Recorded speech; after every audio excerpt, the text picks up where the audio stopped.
Funding for this program has been provided by the annual financial support of viewers like you and by the Alfred P. Sloan Foundation.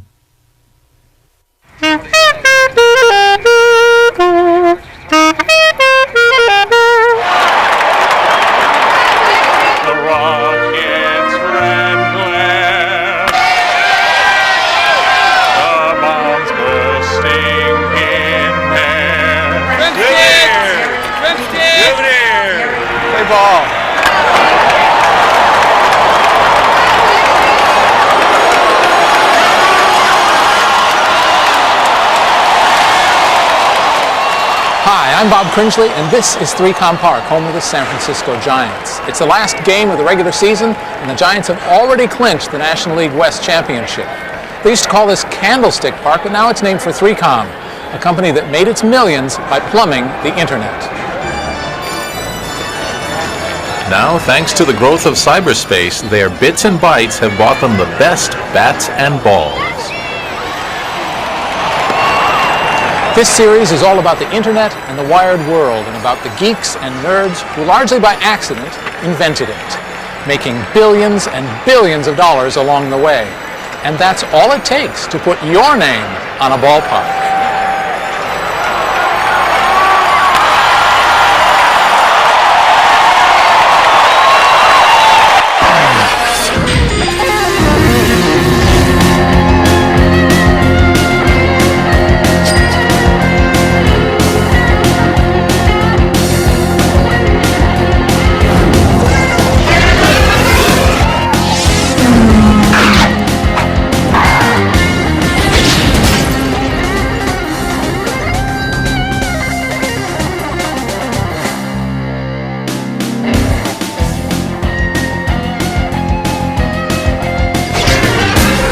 Wiring the World has launched an information revolution. It's changing the way we live and work, and the pace is awesome. 4 years ago, 3 million people used the internet. Today, it's 100 million. By the year 2005, it could be 1 billion. Even if you don't own a PC, have never gone online, and think a website has something to do with spiders, the internet is transforming your world. And if you don't believe it, just look what's already happening. Well, you've heard about the information age. It's here. It's the internet. It's the web.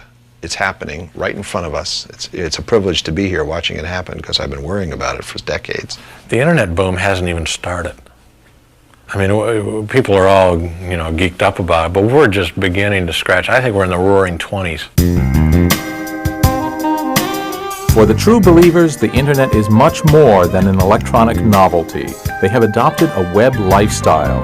The cheerleaders of this new revolution are staking their companies on all of us following their lead.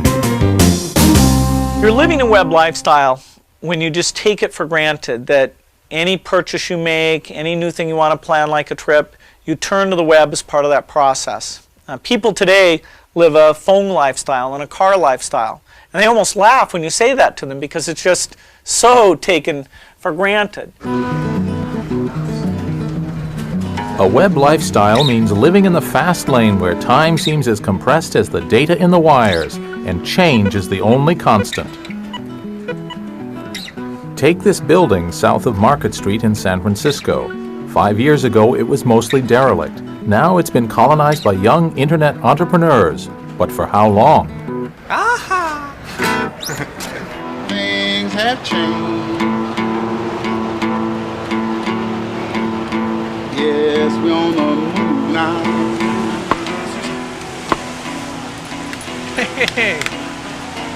By the time this show airs, this San Francisco neighborhood will no longer be the hippest and hottest place in the digital world. That's because in the wired world, products and fashions change at warp speed. Time is measured in dog years. I'm physically 35, and my last year was a full net year, which is about 7 regular years. It's about a dog year, right? Yeah. So that means that 35 plus 7, so I'm virtually 42.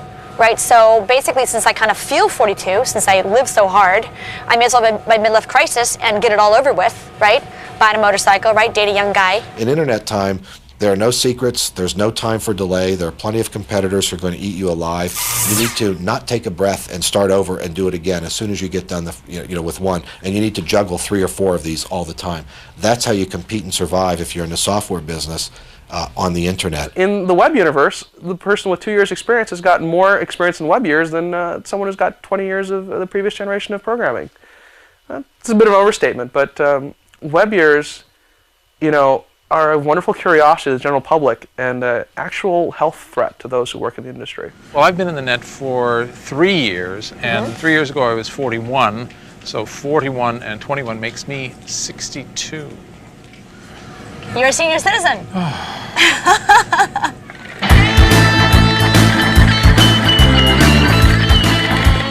Today's kids are growing up wired. The information revolution is just part of everyday life. 70% of American schools now have access to the internet. Take Edwin Chu. I first met him in 1995. Even then, he knew exactly where he was headed. What do your friends think of you? Boy, he's a nerd. Yeah. But I don't mind. I'm used to being called a nerd. Can't have other people stop your dreams. Hey, Edwin. Hi. Hey, so nice to see you again. Good to see you. So Edwin is an inventor. He's made a laser pointer from a dental floss box, and he's designed the GoPed. It's a combination of a go-kart and a moped, because a moped has 2 wheels and a go-kart's got 4, and this one's got 3, and it's right in the middle. And it's a GoPed. GoPed. The front end of this looks like some sort of... That was my sister's old tricycle. She never used it. I made it into something actually useful. Edwin was born in 1985 in the PC generation. His talent for technology may make him a future entrepreneur, but otherwise he's a typical American teenager. His world is being shaped by the internet and the web at a pace you have to experience to believe. Yep, this thing's fully charged and ready to go.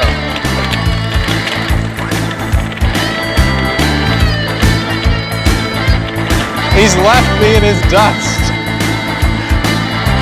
Yo, Edwin. He's gone. He's gone.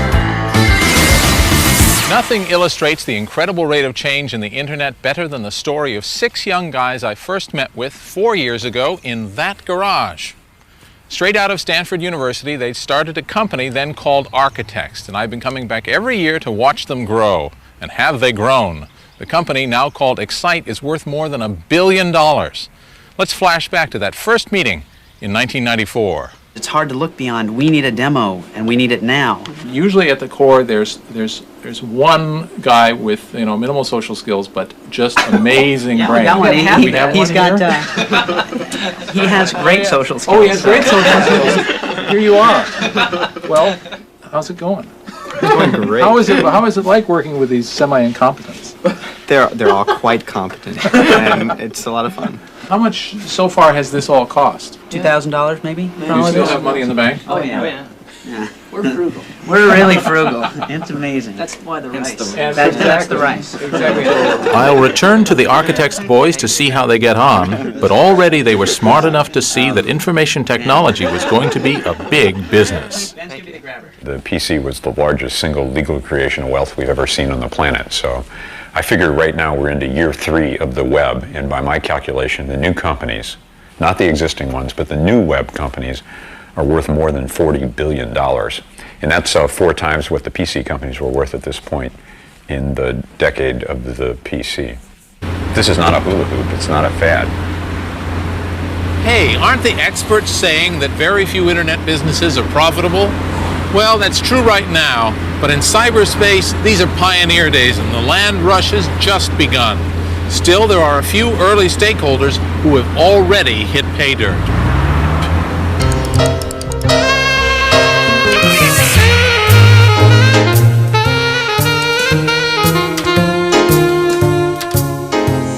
Maybe it was inevitable that the first moneymaker on the internet would be sex. After all, that's what got movies and videos started. Welcome to the Peep Show for the information age, a new take on an old trick. Nowadays, thanks to the interactive assets of the internet, you can see exactly what you want, or more accurately, what you pay $5.99 a minute for. So, Kat, you're part of the adult internet industry. Yes, I am. Do you feel like a pioneer? Yes, actually, I like this new venue. I feel like I'm getting a fresh start, like right at the beginning of it. And there's a lot of open doors. On the web, you can't handle the merchandise, but that hasn't prevented the greatest of all American inventions, shopping, from entering cyberspace. No surprise to find that the World Wide Web has become a virtual mall. One of the first virtual stores to build a real business is a virtual bookstore.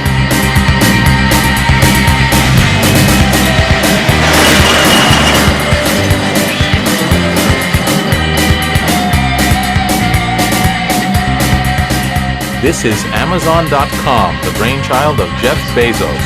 He figured out that books were the ideal internet product because you don't need to touch before you buy. So Jeff rented a giant warehouse in Seattle, hired a bunch of Generation X bibliophiles, and ships the books which customers order from Amazon's website. So far, Amazon hasn't made a profit, but it's valued at more than $1 billion. Clearly, a lot of investors think Jeff's internet idea is hot. There's a sort of a fundamental irony that we're using bits to sell atoms. And yeah, it's a little wacky. But it works, and it's extremely efficient, and people recognize the value. A year after we visited the architects' boys in their grungy garage, they'd gone through the VC experience and moved into a real office. The boys were a year older and 5 years wiser. Working 100 hours a week can do that to you. The venture capitalist who backed the architect's dream was Vinod Khosla. Now, what made me spend $5,000 or $10,000 on 15 minutes on 5 guys, or really 2 guys, Joe Kraus and Graham Spencer, who I was meeting for the first time, who had never had a job, never had any success, had completely crazy notions of what applications they wanted to pursue. There was something about them that said to me, they are good entrepreneurs. They were good listeners. They were good debaters. They were thoughtful about my comments. They didn't give in to everything I said. They didn't disagree with everything I said. And I really liked the vibrations, the vibes. They were really good vibes. These are the 5 sentences that are statistically most relevant to the document. A mote it is to trouble the mind's eye. That's pretty deep. Let's leave Graham for the moment. Summarizing Shakespeare has its uses, but the web has a lot more to offer, like replacing the post office and the telephone. The web is incredibly exciting because it is the fulfillment of a lot of our dreams that the computer would ultimately not be primarily a device for computation, but metamorphosize into a device for communication. And with the web, that's finally happening. And secondly, it's exciting because Microsoft doesn't own it, and therefore there's a tremendous amount of innovation happening. Welcome. You've got mail.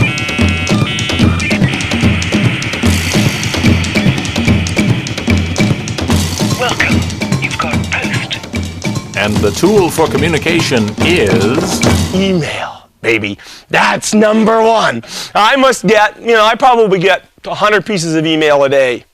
But at least 30 of them nowadays come from outside. They come from, hey, but I haven't seen you since you and I were in school together in 5th grade in Belgium. Do you remember me? Dear Steve, life's a beach. Wish you were here. I'm sending an email to Steve Ballmer, who obviously likes receiving them. This will be one of the 100 million email messages that go out over the internet today. Email is the information revolution up close and personal. For more and more people, it's the way to communicate. You can send everything that you would put in a telephone conversation or a letter, and usually do it faster, cheaper, and it's global. There, that saves a postcard. Thanks to email and computer bulletin boards, the internet has created virtual communities, far-flung groups of people with a shared interest.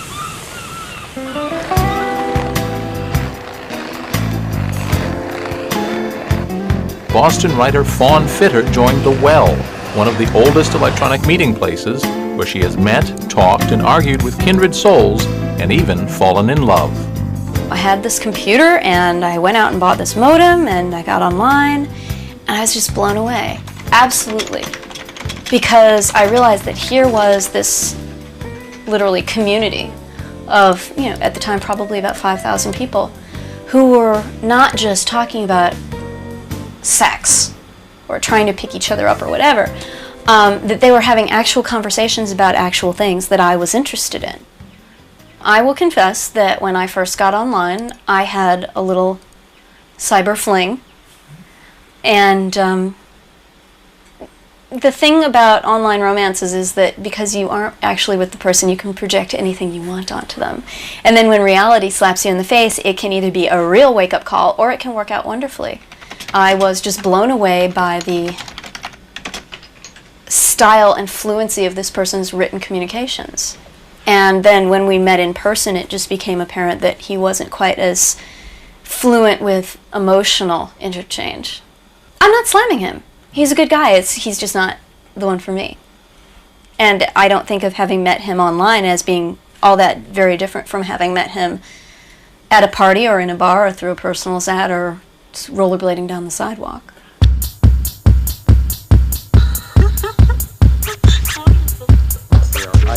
Back to those architects guys. When I caught up with them again in 1997, what a transformation. They changed the name of the company to Excite, moved to a bigger office, and had even done some cool TV advertising. If you can just get your mind together, then come on across to me. They used their venture funding to recruit a real CEO, what in the Valley we call adult supervision. So it's a very odd situation when you come into a deal where you're interviewing with a 24-year-old or a 23-year-old guy at the time and trying to sort of puff your chest out about all the things you've accomplished and all you've done. And here's a 23-year-old guy who's sort of well on his way to being a millionaire or multiple millionaire and who's got a very good view of business already at the age of 23. And he was not alone among the other founders. They also were very sophisticated in other ways. Most important of all, the company had gone public. After just 3 years, each of these 20-somethings was worth about $10 million and had money to spend. Bought a new phone. Bought a new phone. StarTAC phone. I love that phone.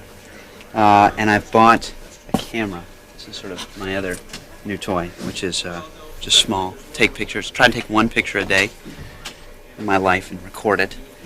A phone, a camera, that's it? Didn't you buy like a car? I bought a car. I heard you bought a house. Just yesterday. That's right. What a big step. That's grown up. Huge step. That's very grown up. I had a hard time making a decision because I wanted to get, I wasn't going for a luxury mobile, I wasn't going for a Porsche or anything like that, but I wanted a pretty nice car, and I wanted lots of gadgets. I like gadgets in my cars, but the problem was that I'm also vegetarian, so I didn't want leather seats in my car. And so what I discovered as I was shopping for cars was that there are almost no car manufacturers who put all the gadgets in a version of their car without leather seats. So you can either have leather seats and gadgets or no leather seats and no gadgets. And so it was a big dilemma for me to try to pick the right vehicle that had the features I wanted and the seats that I wanted. So you get rich and you get a white Volkswagen. Right. Isn't this nice? I figured it's sort of the retro thing. Round headlights, trunk in front, good 4 cylinders. I'm really sort of jealous of this car, though. Yeah? A friend of mine bought this one. Yeah, don't give me that. Nice BMW Don't give M3. me that. This is yours, isn't it? Tree sap. It is. It is. It's a fun little car. So Cars, phones, houses, just some of the rewards for the young geek smart enough to exploit the world's latest revolution. The revolution being created by the internet is different from all previous ones. It's abolishing distance. This is my garage. A few years ago, I'd get in my car here and drive to the office. But today, thanks to the internet, it is my office. In fact, it's the headquarters for my intergalactic business empire. With my computer plugged into the internet, I run 2 software companies, write my column for PBS, and attempt to manage my life.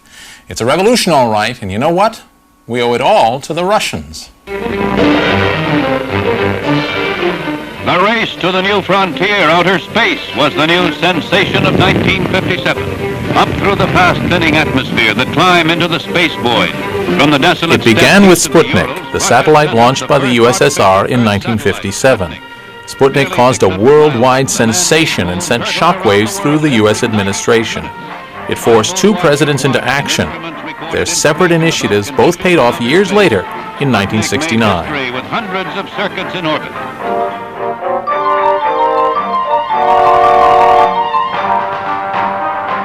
President Eisenhower created an agency called ARPA to fund high-powered scientific and space research. Being an Army man, he made the Pentagon responsible. So, obscure academics suddenly found themselves on the Cold War's front line. The money we spend yearly without putting a single weapon in our arsenal is $5.2 billion.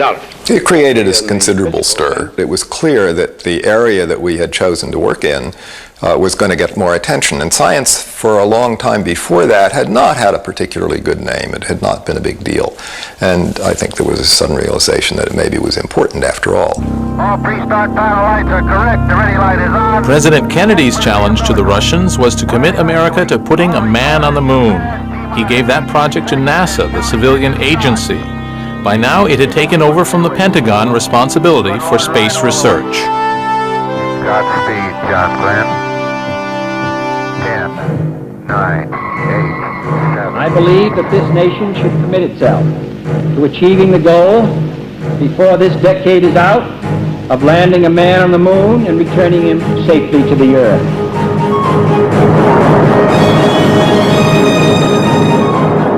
As NASA launched America's first astronauts, Pentagon scientists decided computers had the right stuff. Compared with the high-profile moon missions, computer research was something of a Cinderella. Throughout the 1960s, it was the space race which got all the media's attention.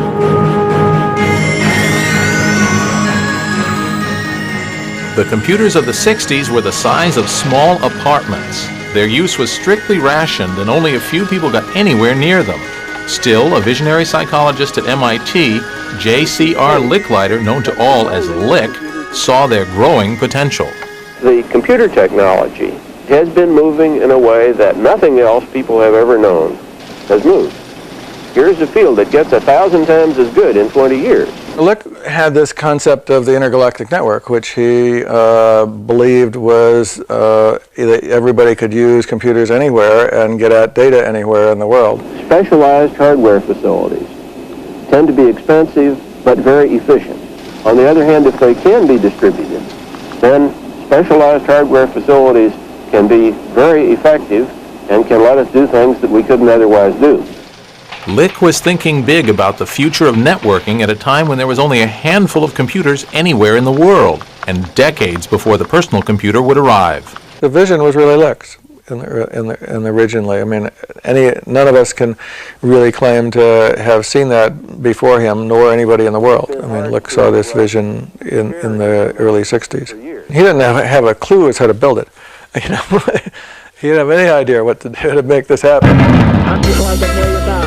By the mid-60s, the Gemini program was regularly sending American astronauts into orbit. On Earth, ARPA was funding mainframe computers for research at major universities. Mainframes were too big and expensive for personal use, but in keeping with the communal spirit of the times, a system was devised to provide more people with computer access. It had the science fiction name time sharing.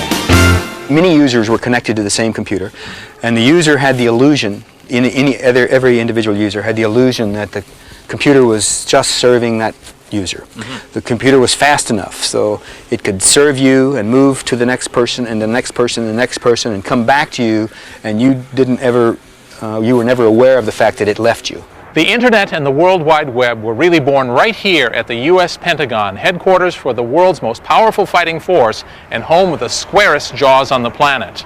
A sack full of money was set aside to fund far-out scientific research as part of the so-called space race. Like most Pentagon projects, it had a strange acronym, DARPA, Defense Advanced Research Projects Agency.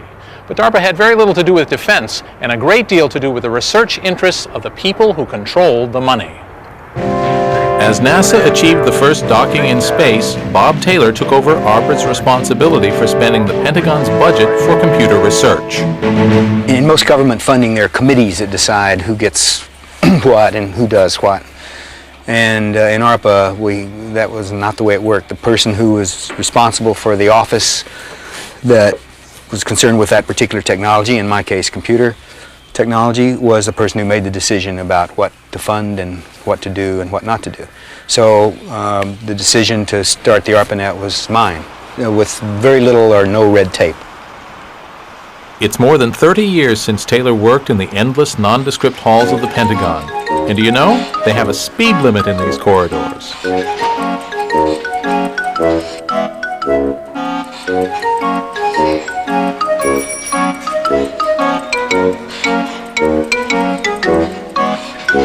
A long way from Silicon Valley, light years from the Silicon Valley way of doing business, the campaign to build a national computer network began here. We're going to what was Bob Taylor's office, where the word went out to start wiring the world. Oh.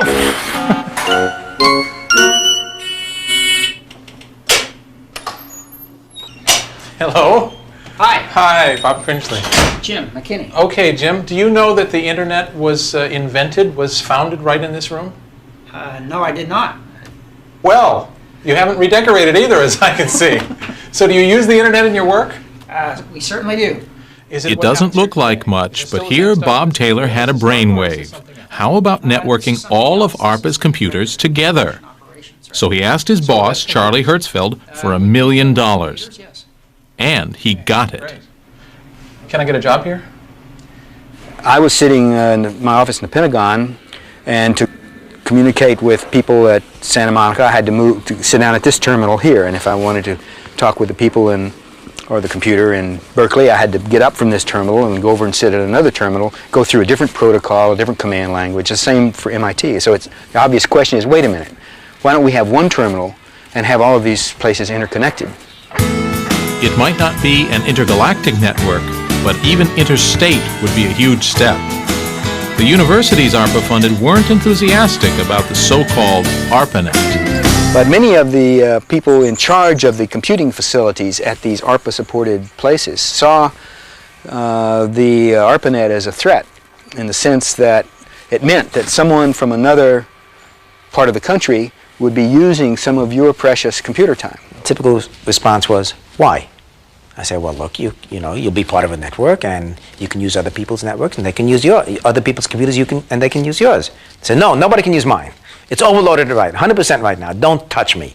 Initially, some of the universities that had these host sites weren't incredibly enthusiastic.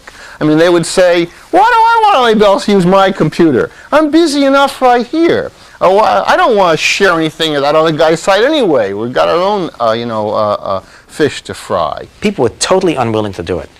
However, each of these sites was being supported, hundreds of thousands, millions of dollars a year by ARPA, and ARPA said, you're going to join this network. And sure enough, they did. In 1968, the Apollo program succeeded Gemini and lunar missions began.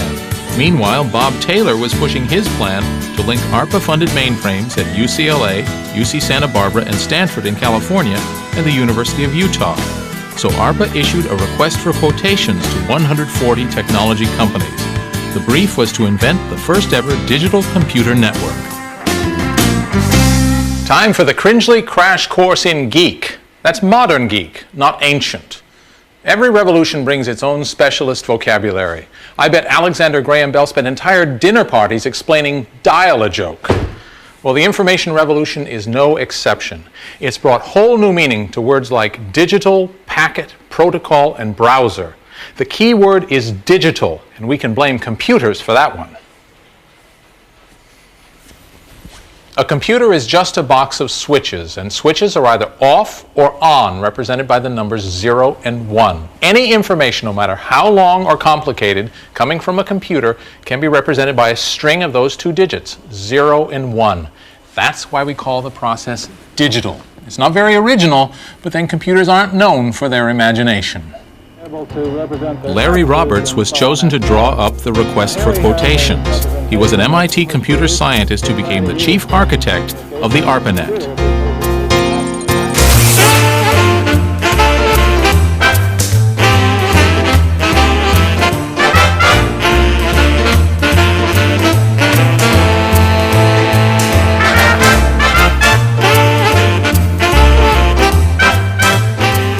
Let's pause to consider the social habits of 1960s geeks like Larry and his friend and colleague Len Kleinrock.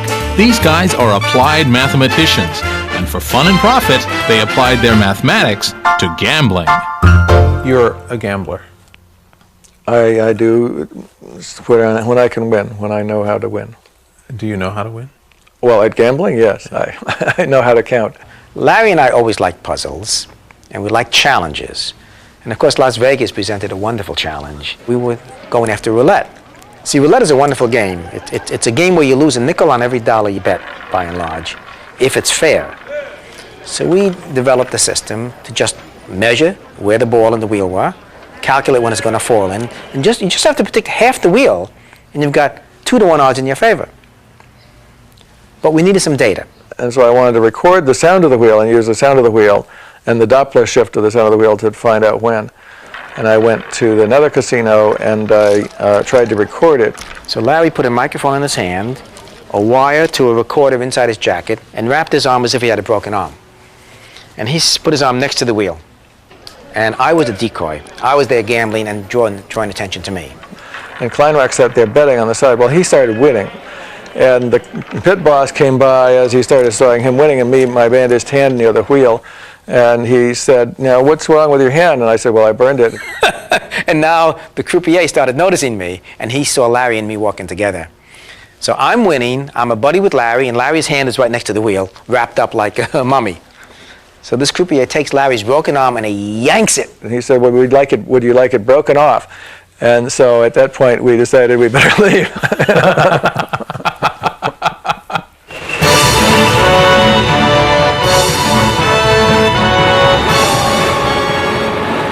George, can I drive it? Oh, sure. We let all our passengers drive the dock. You Out do? the open water, sure.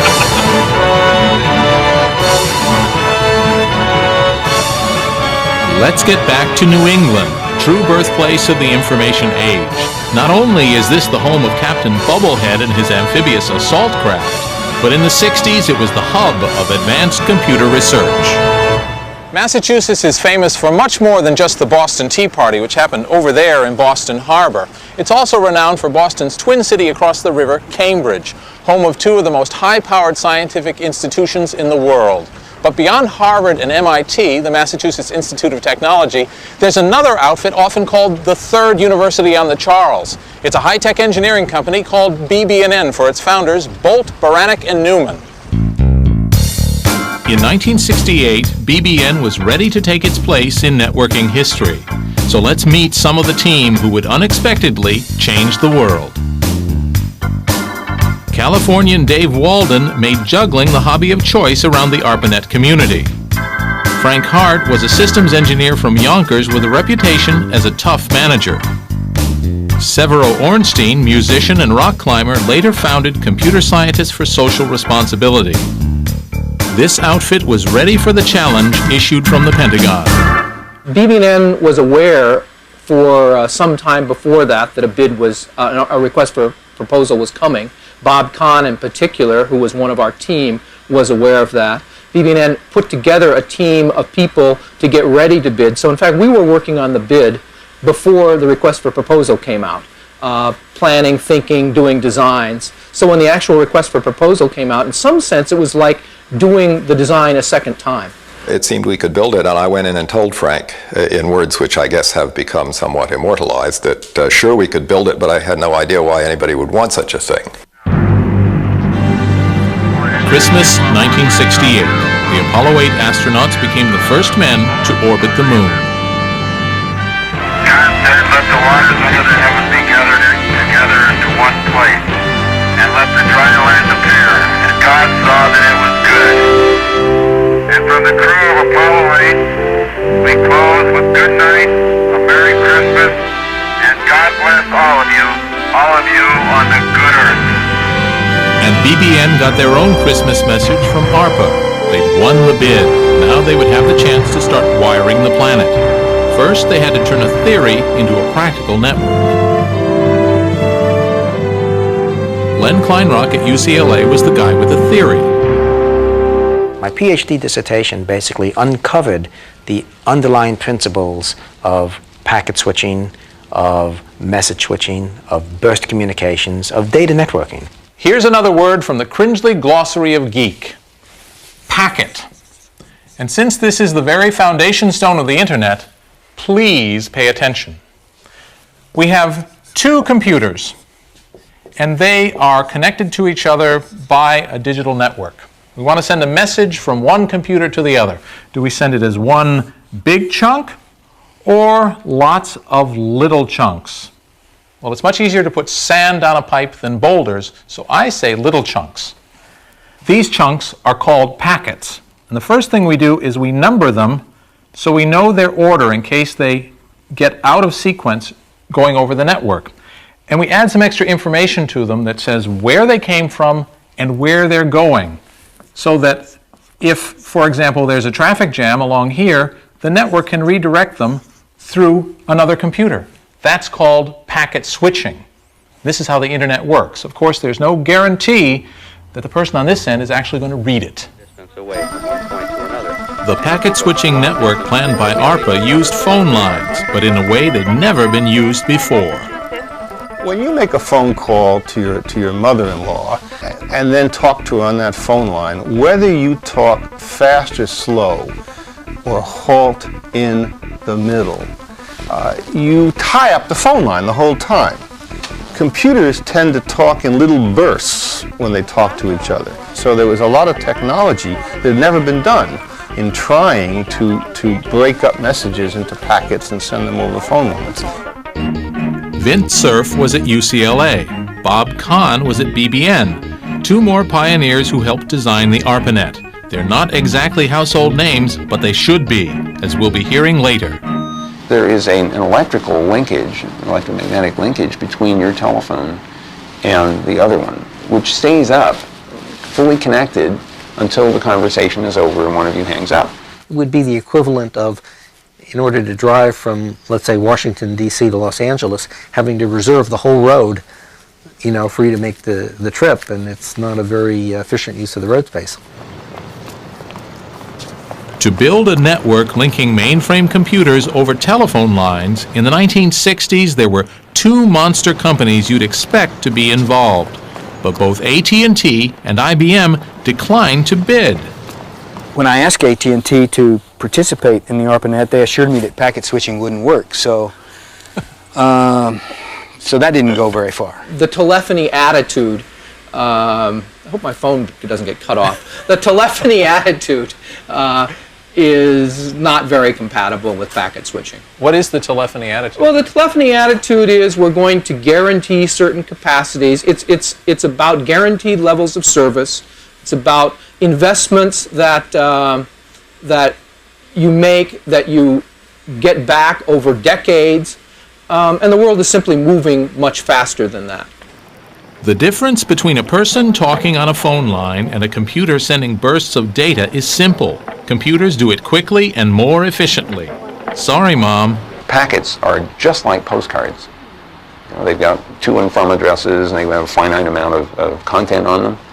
And like a postcard, you put it into the post box. If you put two in, you don't know what order they're going to come out. They might not even come out on the same day.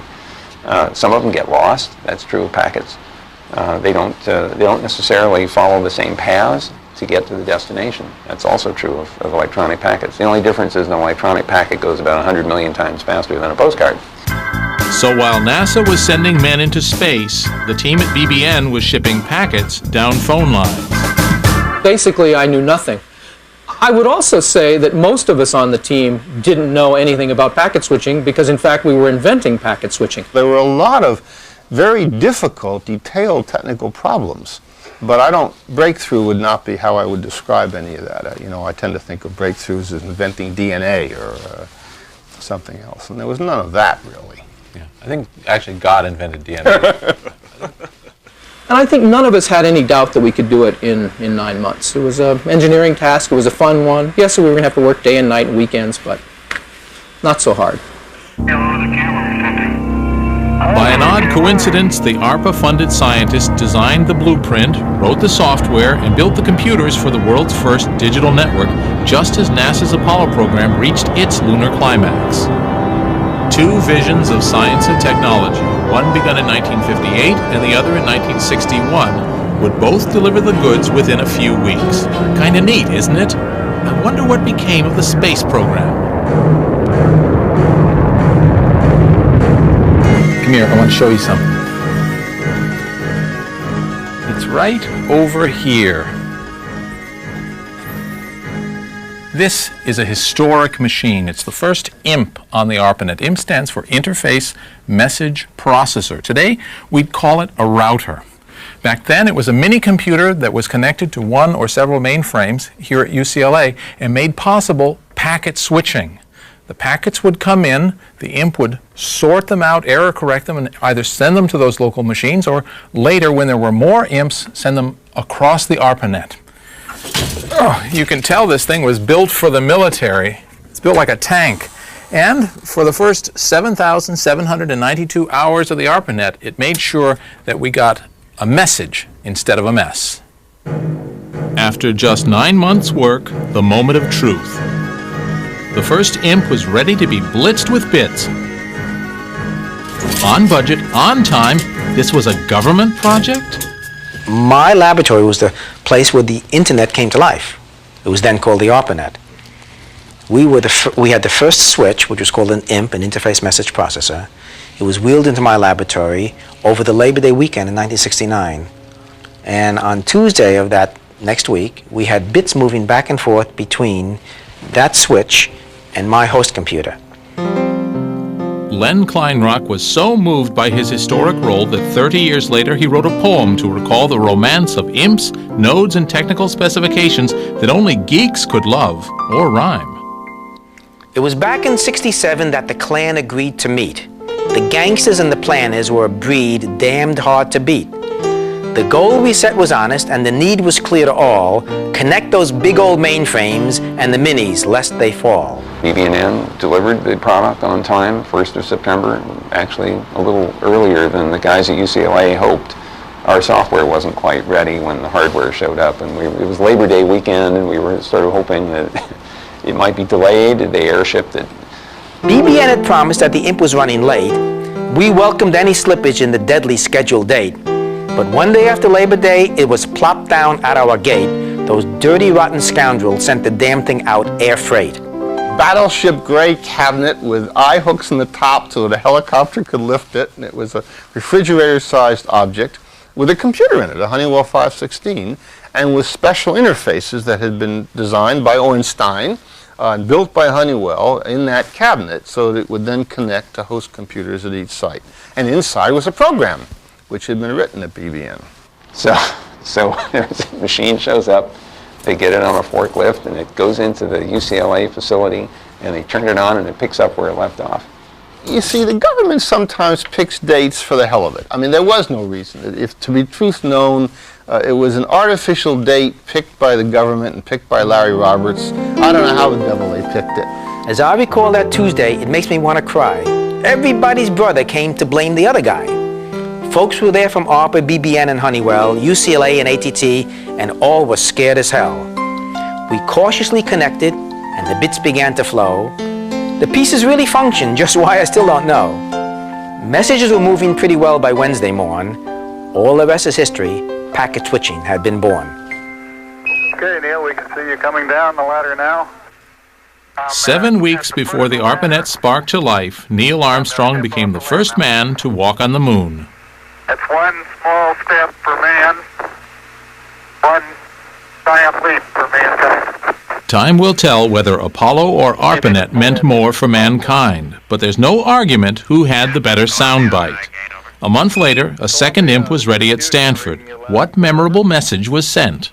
All we tried to do was log on from our host to their host. You know, remember, we're engineers, okay? So I had one of my guys set this up, and we also had a voice line in parallel with the data line. So he had a pair of headphones and a speaker, and so did the other guy at the other end. And so we typed in L, and we said, "Did you get the L?" And he said, "I got the L." So we want to type in LOG, and then the rest would be LOGIN. It would span out the word login. You got the L. Hit the O. Did you get the O? Got the O. Did you get the G? Crash. The system failed on the G. And a couple of hours later, we successfully logged in, did some minimal things, and logged off. That was the first message on the internet. Log in, crash.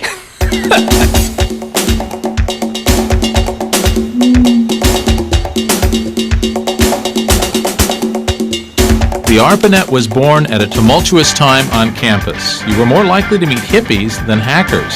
Some hippies were hackers too, and thought computers could be used to change society. Stuart Brand was one. He founded the Whole Earth Catalog, Bible of the 70s alternative lifestyle. It had a great impact on the first generation to use the internet. Hackers succeeded and hippies failed. Same group of people, same length of hair. Only instead of drugs, it was computers. And I think the main difference there is that drugs never got any better and computers just kept getting better and better and better. And the kind of money you could make with drugs was problematic, and the kind of money you could make with computers was fabulous. Ted Nelson was another visionary who grasped the potential of computer networking in his book Computer Lib, long before it was technically feasible. It's not that I claim to be smarter than other people, it's just that most technical people don't understand the creative process, don't understand the problems of ideas, and of evolving ideas, and of the representation of ideas, and the evolving representation of evolving ideas, and the intercomparison of the evolving representation of evolving ideas. And that's the issue. Nothing less will do. Howard Rheingold, a Whole Earth Catalog writer and career high-tech hipster, believed computers could become tools of liberation. It's not so much anti-establishment as empowerment of the individual. The belief that if you can give people tools, they can do things. They can make the new, better society. And that joining some crusade to create some great cause has failed. In 1972, I wrote an article for Rolling Stone called Fanatic Life and Symbolic Death Among the Computer Bums. And the opening line was, "Ready or not, computers are coming to the people." And it was pretty much foretelling what came to pass, which was that computers had been liberated from the IBM mainframe approach to life. The idea that computers could really be used for extending our intellects and communicating with each other was something that didn't emerge for a while. That's how it started, is turning a mainframe into a personal computer. And then they just found various ways, first with time sharing and then with actually making these things to make personal computers. The idea was power to the people, straight out of, straight 60s doctrine.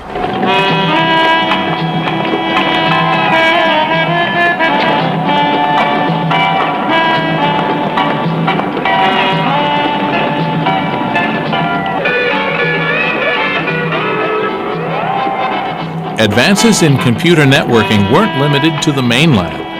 Scientific experiments in Hawaii couldn't be easily connected by phone lines. The solution was to use radio.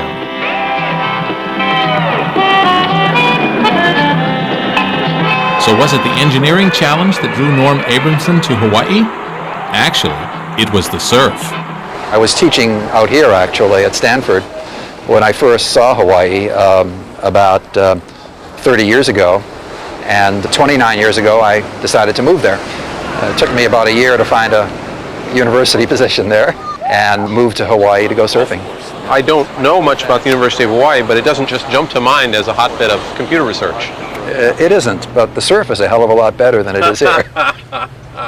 We convinced Larry in particular that we could do something that had never been done before technically.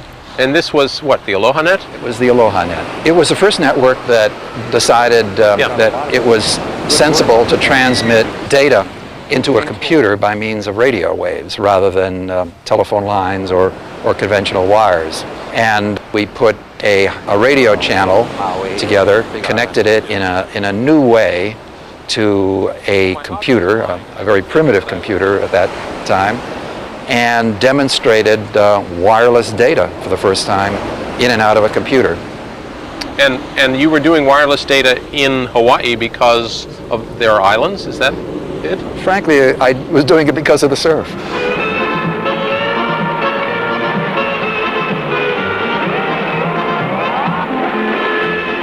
By 1970, packet switching networks were running on phone lines, radio, and satellite over long distances on land and across the oceans. It was, theoretically, international.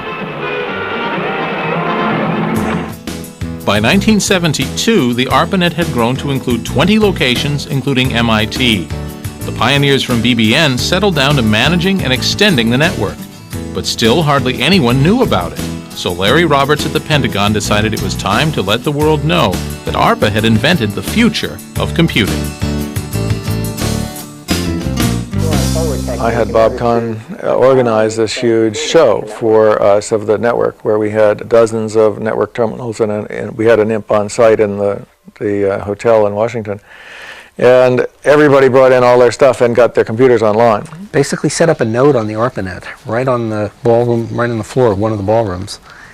And with a false floor, we wired it up, and we actually got donations of some 40 or 50 computer terminals from different manufacturers, and then we orchestrated with a variety of different research places to put applications up on their system and make them work. In Washington, he was log on to a machine at MIT. There, call up a program from UCLA whose job was to execute and run and send the data to a printer right next to him in Washington. So you can imagine, MIT, UCLA, Washington, at those times, moving things around the country was really hard. What was the public reaction? I think it varied from delight that we had so many people in one place doing all this stuff and it all worked, to astonishment that it was even possible on the part of people who just did not know, weren't exposed to this before. It was a real event. It was a kind of a happening, like happens once in your lifetime. Throughout the 70s, the ARPANET grew. Other networks were created too. But there was a problem. Each network was different with its own rules. You couldn't send packets from one network to another, let alone through another to a third. There was no common language, no common way to communicate, no way to get a program from one to the other. So we basically had a serious problem in transporting anything in terms of knowledge. So we had no way to essentially, like language, for civilization to grow. And we were stuck back like the man before he had a language, in terms of being able to exchange and build on the past. As far as usage of the network goes, for a while it was very, very, very underused. I think it was a little bit like having a very good highway system and no cars, because there weren't very many programs set up to use it. The individual universities did not have protocols, rules. In other words, when you call somebody in France, you could have a perfect connection, but if they don't speak English and you don't speak French, you still don't talk much. So even though this network was put in, the hosts couldn't talk to each other in many cases about very much. TCP/IP. These are probably the 5 most important letters of the information revolution. They stand for Transmission Control Protocol, Internet Protocol. What a mouthful. In the Glossary of Geek, a protocol is the rules that control how different computers talk to each other. The TCP/IP protocol was invented by Vint Cerf and Bob Kahn. It determines how computer networks talk to each other. Without TCP/IP, there would be no internet. What an achievement, and yet such a name. They could have named it WOW or KISS, but TCP/IP? Bob and Vint decided to work together to crack the problem. On one of his visits to the Bay Area, Bob stopped in to see me at Stanford and was describing for me these other packet switching networks that he was developing, and pointed out that he knew that he needed to find a way of interconnecting them. If BB&N had one network and let's say AT&T had another, it would have been possible to just plug the two together with a box in the middle, and BB&N and AT&T wouldn't have had to do anything to make that work other than agree to let their networks be plugged in. And so we began to think about the question of protocols that would allow such an amalgam of networks to interwork. We did that work in the early 70s, and that was before the Ethernet was on the scene. It was before the personal computer and workstation. So, I mean, what we did anticipated all that, and by virtue of the niceness of the architecture, the modularity of the architecture, it allowed for any network to fit in there, and any computers, including the local area nets of today. Their seminal paper was published in May 1974. They called it A Protocol for Packet Network Intercommunication. It's a real page-turner. Every new information technology needs something that makes people just have to buy it. It's called the killer application or killer app. For the IBM PC, it was a spreadsheet. For the Macintosh, it was desktop publishing. And the internet is no exception. This is a communication network. So guess what? The killer app is a way of communicating. Email. And that's how the lowly @ sign jumped from the keyboard into a place of honor in computer history.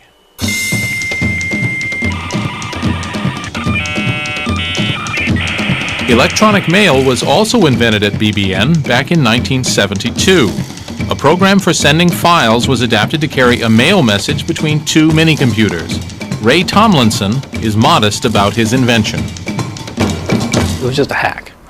And the next step was to get other people to try using it, because so far I'd only sent mail to myself first and then to the other people in my group.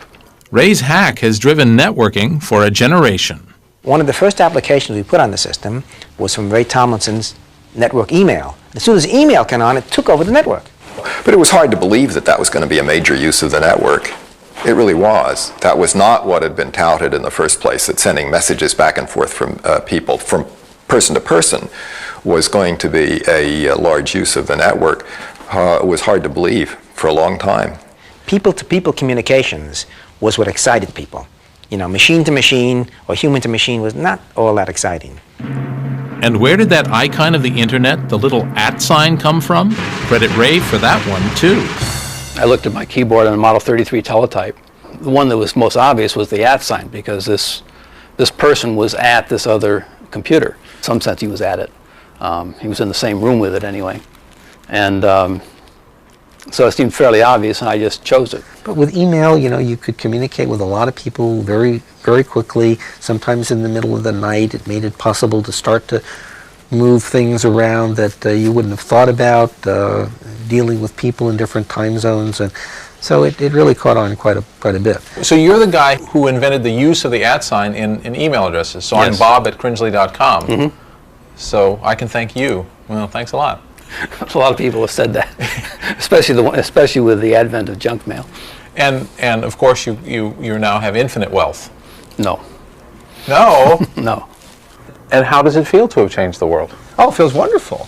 I think it's incredibly exciting. I think that it's the kind of thing where now you go down the street to your neighbors who never knew what a computer was in the days you were doing this, and they're all of a sudden experts at using the web, and think that's a lot of fun. So no, it's quite nice. Technologically speaking, the 60s hit 2 home runs, Man on the Moon and the first computer network.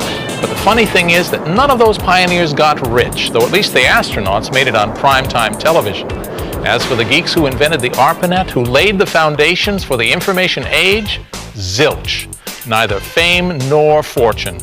It took the invention of the PC before someone hit the jackpot, and what a jackpot it was. But that's for the next part of our story.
Funding for this program has been provided by the annual financial support of viewers like you and by the Alfred P. Sloan Foundation.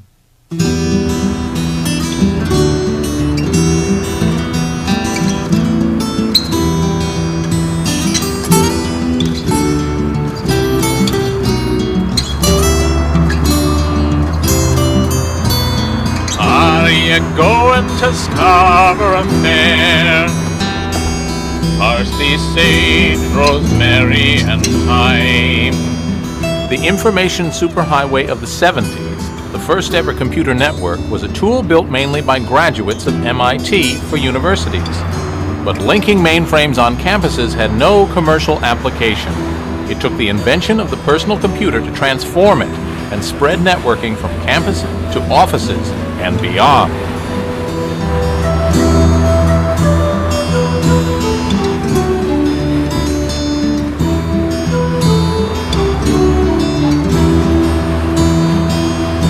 Remember me to one who was there.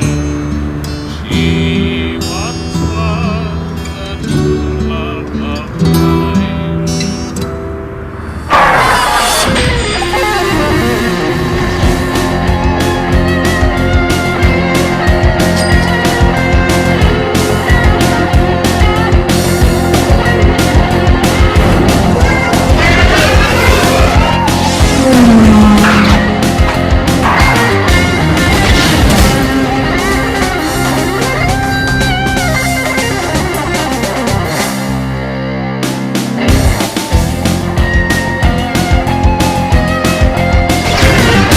With personal computers proliferating on company desktops, it was a logical next step to connect them all into a network. Logical maybe, but first someone had to figure out how to do it. And the guy who did was Bob Metcalfe. Apparently their sleep is deep. It's not working today. They're old and rare, and they're Gloucestershire Old Spot pigs. They're the sort of pig's pig, the classic pig. They're not commercially viable. Here you go, Bob. Fortunately, I'm not at all pig-averse. Well, reassure. Yeah, you're very sweet.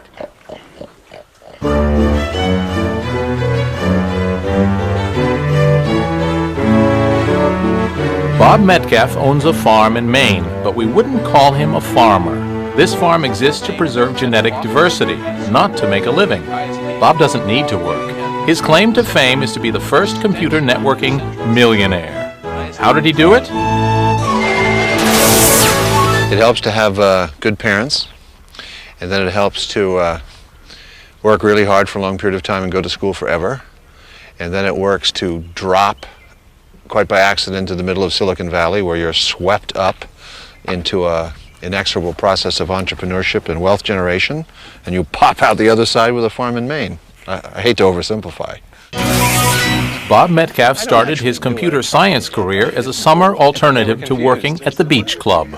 I took computer programming courses because my fraternity brothers told me that if I took 6251, which was systems programming, that I could get a job in the summer for appreciably more than I was then getting during the summers as a cabana boy. They have a waiting list because these are really scrumptious lamb chops. He helped build the original ARPA network as a graduate student. And I was at Harvard, miserable and unhappy, looking for research. And I ran across ARPA opportunities to work on the ARPANET. He landed a research job in Silicon Valley, but Bob went from Boston to California via Hawaii. Bob had just finished his PhD. He had taken a job at Xerox PARC. And Bob is a consummate salesman. Imagine this, if you had just gone into a new job, before you showed up for work, you get your boss to send you to Hawaii for 3 months. Bob did that. Bob's career in networking really took off when he got hired here. In the history of PCs, this is the place, the whole enchilada. It's Jerusalem, Rome, and Mecca all rolled into one. Think of anything about PCs. One processor per user, graphical user interfaces, laser printers. It was invented right here at Xerox PARC. And that includes a method of linking desktop computers together so that nerds could share work, software, spreadsheets, printers, and my sister's phone number. Push another button, and the information is sent electronically. The folks at Xerox PARC in the mid-1970s were living in the future. Long before the IBM PC or the Macintosh, at Xerox they invented a personal computer called the Alto, and there was one on every researcher's desk. We knew as a fact what the world was going to look like 10 years because we had already built it and we saw that it worked. So we knew what to do. First you do this, then you do this, because we did it already. Using technical ideas from both ARPANET and AlohaNet, Bob Metcalfe invented a way of linking PARC's Altos together. People don't get how revolutionary that was, but it was our research goal to put a computer on every desk, let alone every building. So we needed a network that would connect hundreds of computers at hundreds of kilobits per second at hundreds of meters of separation. That was our spec. And out popped a network for doing that at 3 megabits per second among up to 256 computers separated by up to a mile along one big piece of coaxial cable, which we called the ether. Larry Tesler remembers Bob's breakthrough, a technical triumph of bigger bits and smarter packets. It came up a little bit at a time. First they were able to just send a few signals back and forth, and then a few bytes back and forth, then entire packets, and then they were able to do entire streams of packets. And after a while it really worked, and they created a lot of Ethernet boards, and everybody in PARC who had an Alto got a board, and we could start using the Ethernet. It was a pretty exciting time. We built computers to sit on everyone's desk and then watched what happened. And so we worked in an economics-free zone, which is a way that research is often conducted, and produced this network of PCs, an internet of PCs. We built our own internet. Call it a paper explosion, or data overload, or asset mismanagement. What's needed is not a new system, but a new concept. This is the Ethernet cable, a passive carrier capable of accepting transmissions from various kinds of office machines and terminals. With the invention of Ethernet, PC networking became a practical possibility. For the PC pioneers, this was the realization of a dream. Well, the whole vision of why personal computers would be a great thing on every desktop and in every home had to do with using them as a communications tool, had them connected together. People thought, gee, wouldn't it be great if we can get these devices to work as a community? And so you suddenly had a device that you really wanted to plug into a network. So they would all work in concert, or at least could exchange messages and share files and that kind of thing. So the PC really gave birth to the networking age. We suddenly had something that we wanted to network. It's right here, see it? Okay. Attaboy. Bob Metcalfe isn't just a clever technologist, he's also an entrepreneur. When Xerox didn't exploit Ethernet widely, Bob thought he could, so he opened up the directory of Western venture capitalists. Starting in November '78, I started going through that directory, having breakfast, lunch, and dinner with everybody I could find in that directory. Not to raise money, I just asked them how to start a company. In June of '79, I sat down to name my company and ended up calling it Computer Communication Compatibility, 3Com. With a cute corporate name and a check from his backers, Bob's new company set about building Ethernet cards, just as the PC boom began. Great timing and very profitable. Amazing. Congratulations, you're now a member of the Maze Club. Thank you. One card for $1,000. They now go in quantity for $19 each, but $1,000 could put your PC on the Ethernet. Of course, we had to build a network operating system to make it useful, which we did. And we shipped all that in September of '82. And people started buying it. And by 1983, we were growing 50 to 80% per quarter sequentially. And by March of '84, we were public with about $12 million in revenue. And by the time I left in 1990, we were $400 million a year with 2,000 people. And now, in 1997, 3Com is a $5 billion company with 12,000 people. Incredible. This Xerox sales pitch exaggerated Ethernet's range. It was 1,000 feet. But Ethernet still vastly transformed the usefulness of PCs. The challenge now was to design a commercial computer specifically to exploit the advantages of a network. It wasn't long in coming. Is it a PC? Is it a mini computer? No, it's a workstation. What's the difference? Well, unlike those first two, this machine can't do any work by itself. It has to be part of a network. This is the original Sun workstation from 1982, quite a landmark in the history of the Internet. The young people who designed it coined the term, the network is the computer. So with this workstation, I can access information on other computers on the network. I can store my information on other computers on the network, and I can harness the power of every computer on the network. Those folks at Sun, they're very bright.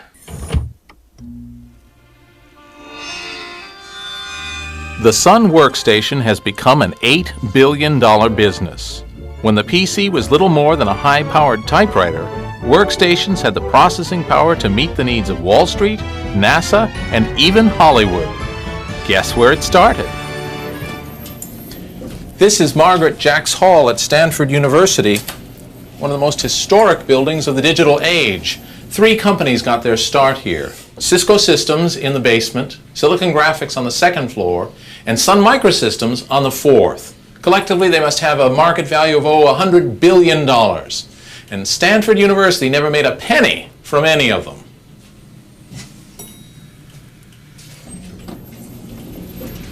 What are they doing to this place? The first Sun workstation was built in an office on this floor by a young German graduate student named Andy Bechtolsheim, who just couldn't wait to get out of the fatherland. I was actually quite frustrated with the German university program at the time, because I truly felt I was wasting my time. And so the first thing I went when I went to a German university in the middle 70s was I applied to come here. It's like, it was very boring. I mean, it was simple things like, we had to sign up for terminals to use a computer, and you can only get 1 hour of terminal time per week. How can you even learn programming in this way? A clever geek like Andy is essential to any digital startup, but in order to succeed, you also need someone with a driving ambition to get things done. For Sun, that spark came from a Stanford graduate from India, Vinod Khosla. Ever since I was 16, going to high school in India, I dreamed of coming to Silicon Valley to start a company. I was a technology geek. And it was very much a dream of mine to start a company. In fact, in '76, when I graduated from engineering school in India, I tried to start a technology company in India, which was a hopeless task. Andy had designed an engineer's workstation. Short of funds, he used standard parts like the Motorola processor and Ethernet and licensed his design to anyone who'd pay.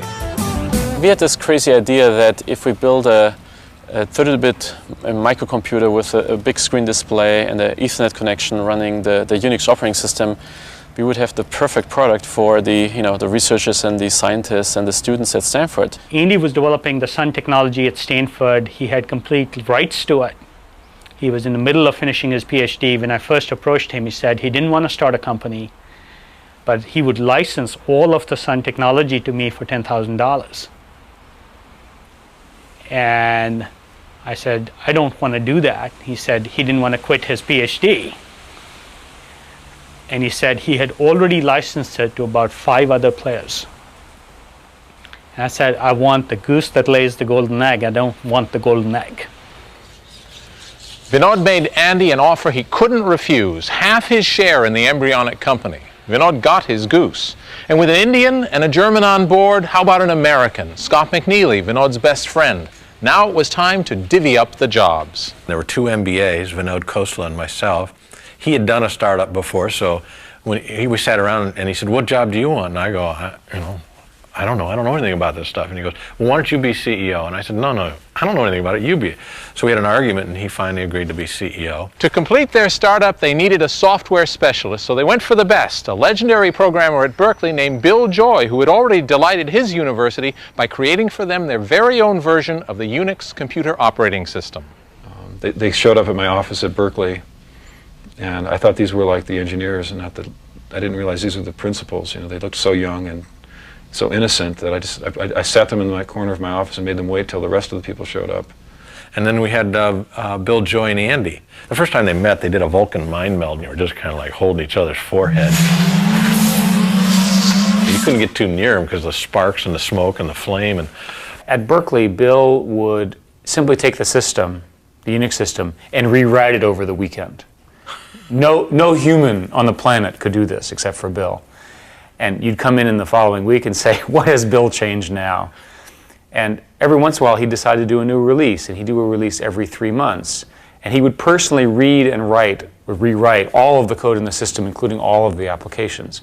Inconceivable today and amazing at the time. So far, this was a startup from a textbook, but for this quartet from America's melting pot, there was still one final hurdle to be crossed: getting funding for their idea. Often this is a nightmare, but for these sun seekers, this American dream was, well, a no-brainer. We wrote a 5-page business plan. A week or two later, we showed it to some venture people. They said, oh, this is great, here's a check for you. Basically, we showed them the plan on Thursday, Friday. On Tuesday, we had a check in the hand, and we started the company. It was 4 of us sitting in a little basically rent-by-the-hour office space in Santa Clara. I had 3 years of business experience, which was more than the other 3 founders combined. We were all 27. And we got our first load of furniture and got asset tag numbers and tagged one of the chairs asset number 1 and had employee number 1 with all the intellectual property with the cardboard box sit in asset number 1 and took a picture. The Sun workstation was designed from the start to be part of a network. The whole concept of the network is the computer. We started the Sun 15 years ago based on the fact that every computer should be hooked to every other computing device on the planet, and that's been our strategy and our goal from day one. Computers become much more useful once they're connected, because it's the sum of the computers on the network that allow you to do more than you could do on any individual computer. Because Andy had used off-the-shelf software and hardware for his workstation, Sun made a virtue of necessity and based all their products on these open standards. It made them different from companies like Microsoft and Apple, and they've been the champions of open standards ever since. We added openness. In other words, nobody should own the written and spoken language of computing in the same way that nobody owns English, French, or German. Now, Microsoft might disagree and think that maybe they ought to own the written and spoken language of computing and charge us all a $250 right-to-use license to speak English or Windows or whatever they happen to own. On the Stanford campus, computer scientists are known to be nimble, both at juggling and business opportunities. Most networking advances come from graduates in university labs, yet it's the geeks smart enough to exploit their work who have reaped the financial rewards. Sun may stand for Stanford University Network, but Stanford didn't cash in. Stanford never owned a piece of Sun. They did not want any piece of it. I bet they live to regret that. They live to regret that. In fact, the funny story goes, Prime and DEC both looked at the technology, evaluated it, and said they didn't want it.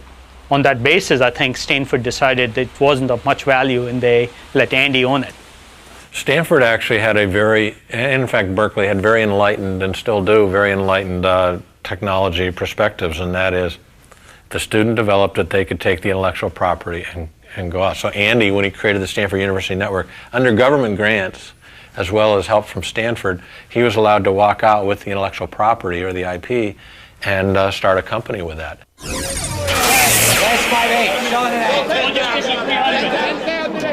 Sun's timing was perfect. They caught the wave of networked computers and offered a low-cost solution for another need.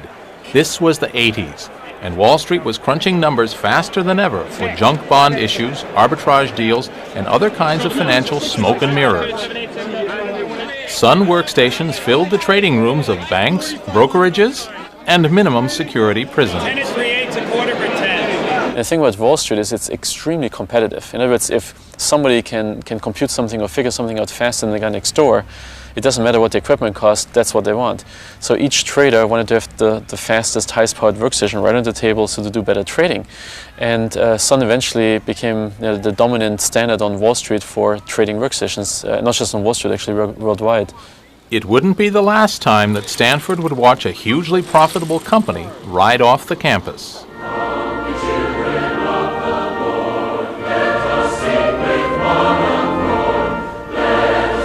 Utah. Journey's end for the early Mormon wagon trains and home to their church. An unlikely place on the face of it for the next development in networking. Perhaps not when you consider the virtues of the Church of Jesus Christ of Latter-day Saints.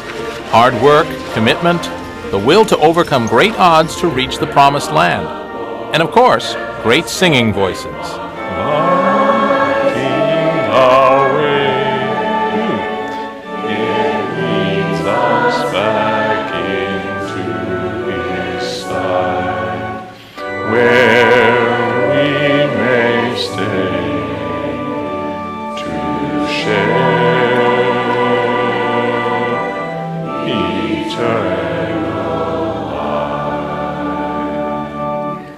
The networking breakthrough occurred at a most unlikely place, a computer systems company in deep financial trouble.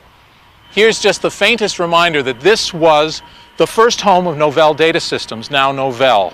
It was a startup that failed. Lots of startups fail. Some fail and die. Others fail and are refocused and reborn. That's what happened with Novell. The company was really in trouble. They were shopping around for new venture capitalists. They'd run out of money. And actually at the 11th hour, the week before Ray Norda came on, we actually had a little auction at the company, and we were selling desks and chairs and equipment so we could make the payroll the next week. Oh, wow. And Ray Norda literally came at the 11th hour and rescued us. It wasn't the U.S. cavalry, but the next best thing.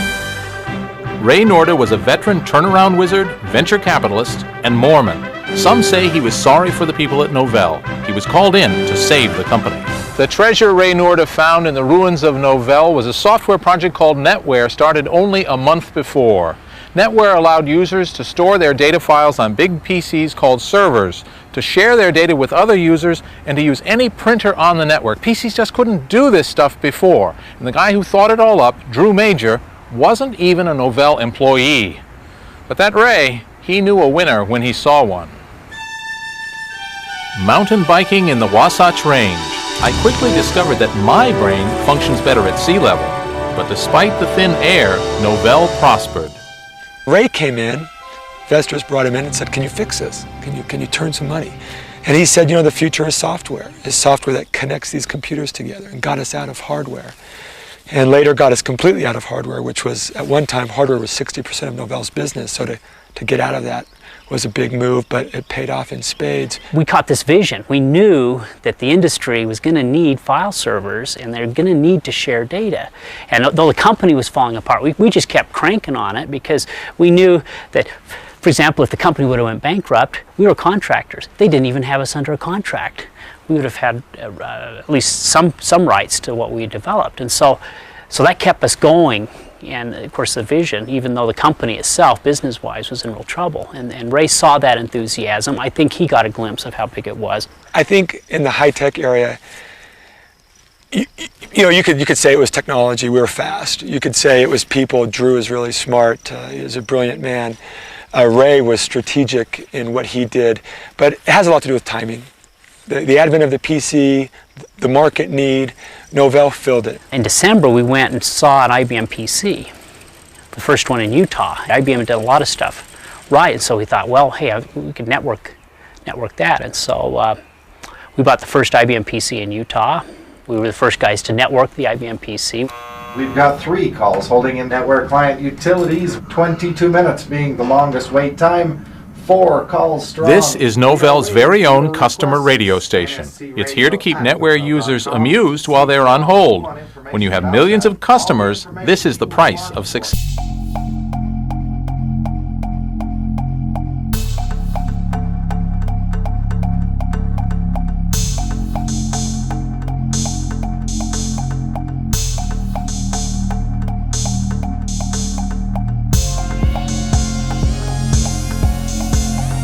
That's amazed me the most is other people for a number of years didn't get it. They were focusing on other things, the sexy things. This was kind of plumbing, you know, who wants to write a file server, file systems, you know, that's old stuff. That's not, but it was very strategic and very fundamentally valuable for us. They had figured out the most cost-effective way to link a bunch of personal computers together. They had taken a very small part of the problem. They decided we're going to let you share files off disks. We're going to let you attach all these computers together in a network, and we're going to let you share files, and we're going to let you share printers, and maybe send email back and forth, and that's pretty much it. And virtually everyone wanted to do that with their PC network. And they came to utterly dominate the PC network world. And that red box at their height was as common as any logo I can think of. It was the equal, certainly the equal of Microsoft in those days. If you needed a PC network, and the IBM PC and the Intel-based PCs were just growing by leaps and bounds, and we connected them together better than anybody. So ours was the LAN operating system of choice. So everyone here has a trout stream in their backyard? Not everybody, but... The rewards for success in Utah are not so different from Silicon Valley. Well, maybe you wouldn't have a trout stream at the bottom of your Palo Alto garden. Certainly, the guys at Novell have done nicely. David Bradford is their general counsel. He catches the fish here so often, he knows them by name. There's a little beaver maybe coming up the other Oh, side. yeah. So I'm going to time you. How long will it take to catch a fish? It could be 2 casts, but I would guarantee a fish within 50 casts. That's a good cast there. Oh, boy, look at that. Okay, we got Did you see that? We lost him, but he was a nice one. In the 80s, no one could catch Novell. I know what you're wondering. Here we are, halfway through the story. We've had everything from prize pigs to Mormons, and still no sign of Microsoft. How can that be? What's Bill Gates doing? Well, time for a flashback. Cue dissolve and archive footage. The 80s were good to Microsoft. Thanks to their partnership with IBM, the money rolled in and the company got bigger and bigger. But it was a love-hate relationship. They loved the royalties from selling all that software for IBM PCs and clones. But Bill Gates hated having to fit Microsoft's plans into IBM's business strategy. One thing that's hard to remember now is that all of us were in fear of IBM, because IBM wasn't just thought of as a hardware company, they were thought of as the everything company. Supplying most of the operating systems in the world's personal computers might be enough for some people, but Bill's always hungry for the next opportunity. In the computer market, when the first person comes along and does something very well, if they get over a certain threshold, then it really develops momentum, because the distribution channel doesn't want to learn a lot of products. They don't want to trust a lot of products. And once you get a customer base, they start talking to you about, why don't you fix this? Why don't you improve that? And we've seen many, many products like that in the history of personal computing. Some Microsoft products, some non-Microsoft products. NetWare is a great example of that. Whenever someone builds a big business, some people say that this is a bad thing, some people say it's a good thing, but it's clearly a thing. Bill looks at how does that business relate to the businesses we're in, and if that's a good business on a standalone basis, let's get into it. And certainly if it's a good business that's adjacent to or related to our businesses, we better get into it. In the 80s, there was a very good adjacent business that Microsoft didn't dominate: networking. Novell. It was stomping all over the competition. Novell grew up with a gun to its head. Remember when Novell started, there was 2 companies. I'll remind you, they were Microsoft and IBM. Novell was an accident in their minds, a should not have been. And I guess we challenged that, and we're an underdog. We had nothing to lose and everything to gain. One thing about Microsoft is, we're very competitive, and if we don't start seeing results, I mean, Bill makes life tough on everyone. And I kind of felt bad for the networking guys, because, we continued to struggle. And around 83 and 84, and certainly by 85, NetWare was reaching critical mass. So Microsoft felt really like there was a huge missed opportunity. In fact, I remember some memos Bill wrote in circa 85, 86, where he said, one of the biggest disasters for the company is that we have no assets in networking, or very weak assets in networking. Live from Salt Lake City, it's BrainShare Tuesday morning with Bob and Tina. And now here's Bob, and here's Tina. Jeepers, the sponsor activities last night. Novell had great assets in networking. They even had NetWare conventions and zany NetWare infomercials. While IBM wasn't interested in networking PCs, Microsoft was. So Bill cast his eyes to Utah. Well, Gates was very focused on Novell, and in fact, in 1989 was the first time he contacted us, late 1989, to see if he wanted see if Novell was interested in being bought.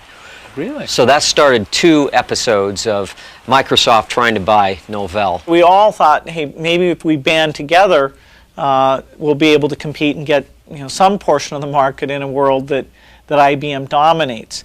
And so that was a motivating factor, both of the times that we sat down and talked. The thing that makes it tough, though, is you get 2 different development sites, and if you have this vision of an operating system, a single operating system that's going to do everything, having those multiple sites and those different visions is tough. But I have to say it's surprising that we never got together. There's a traditional Microsoft tactic. If you can't join them, beat them. Microsoft looked for a partner to line up against Novell.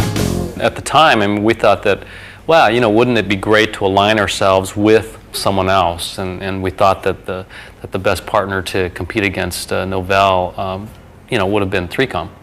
And so we actually entered into a kind of a strategic relationship with 3Com that ultimately, didn't turn out very well. But nevertheless, it actually got us bootstrapped and into the networking business.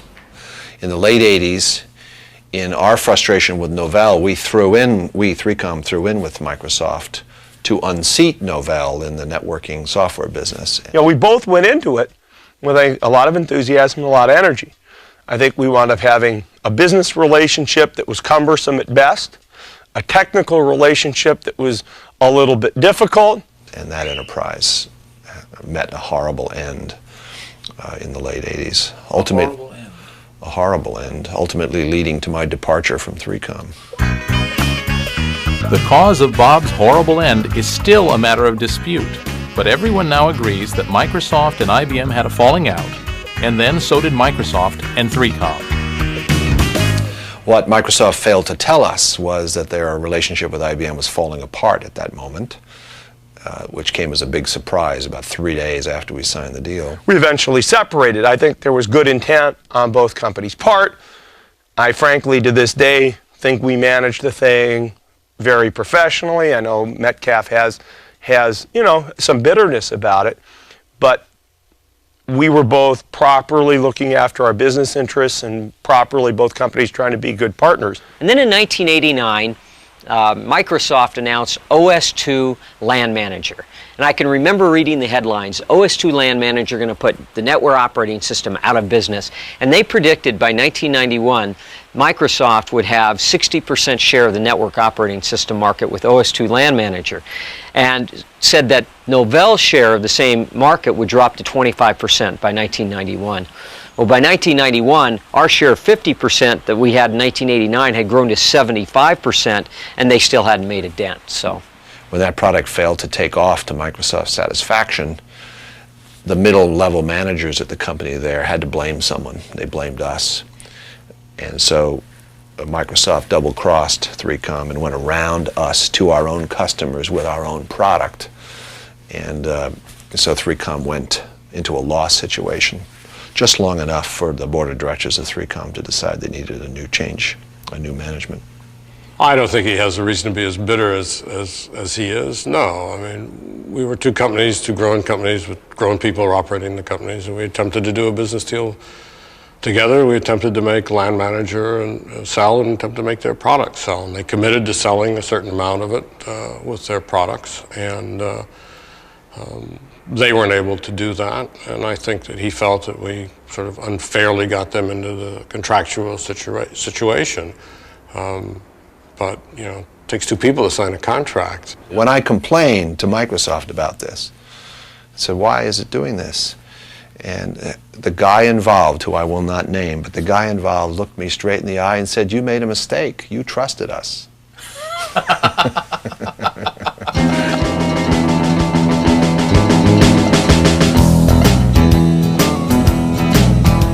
Far from the high-stakes rivalries of networking market share, the grassroots of the Internet were steadily growing, and in unconventional directions. More users were tuning in and turning on, attracted by the chance to connect with like-minded people, even dead people.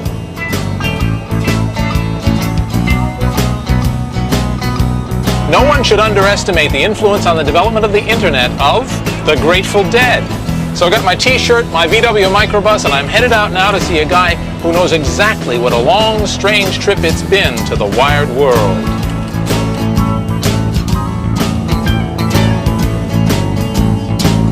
You are listening to Dead to the World on KPFA or KPFB in Berkeley or KFCF in Fresno. My name is David Gans.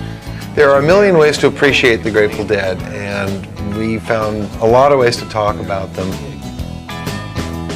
One place they talked was in cyberspace. Deadheads could now meet in an online virtual community called The Well, or Whole Earth Electronic Link. Even a virtual community needs a real computer. The Well's server was based in Sausalito, California, home of Stuart Brand. You began to get some entities like the Deadheads, the people that were basically following the Grateful Dead, who are not a regional phenomenon at all. And where they became regional was on the Well. That was their neighborhood. On March 1st, 1986, the Grateful Dead Conference opened its doors, and various people from the net came over and got accounts, and even more interestingly, various people went out and bought computers so they could get online and start talking with us. We're credited with generating sufficient cash flow to keep the Well going through its early startup days. It was great to see it. It was really, really fun because we were people who had a lot to talk about. Well, I know what its impact was on the Well, which was it probably saved our butt. How? Well, it just gave us a commercial scale of absolutely dedicated customers all in a couple of months. One fell swoop. Suddenly here's a bunch of people that want to talk to each other all the time. Then tape trading. I would imagine that tape trading is responsible for 18% of the entire packet traffic on the internet right now. I made that up, Bob. But it's huge.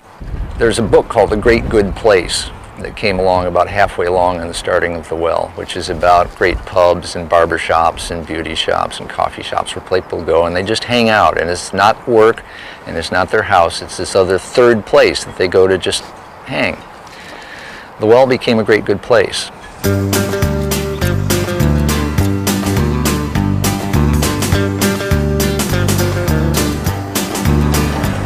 Fringely's fourth law of commerce states, new media create new opportunities.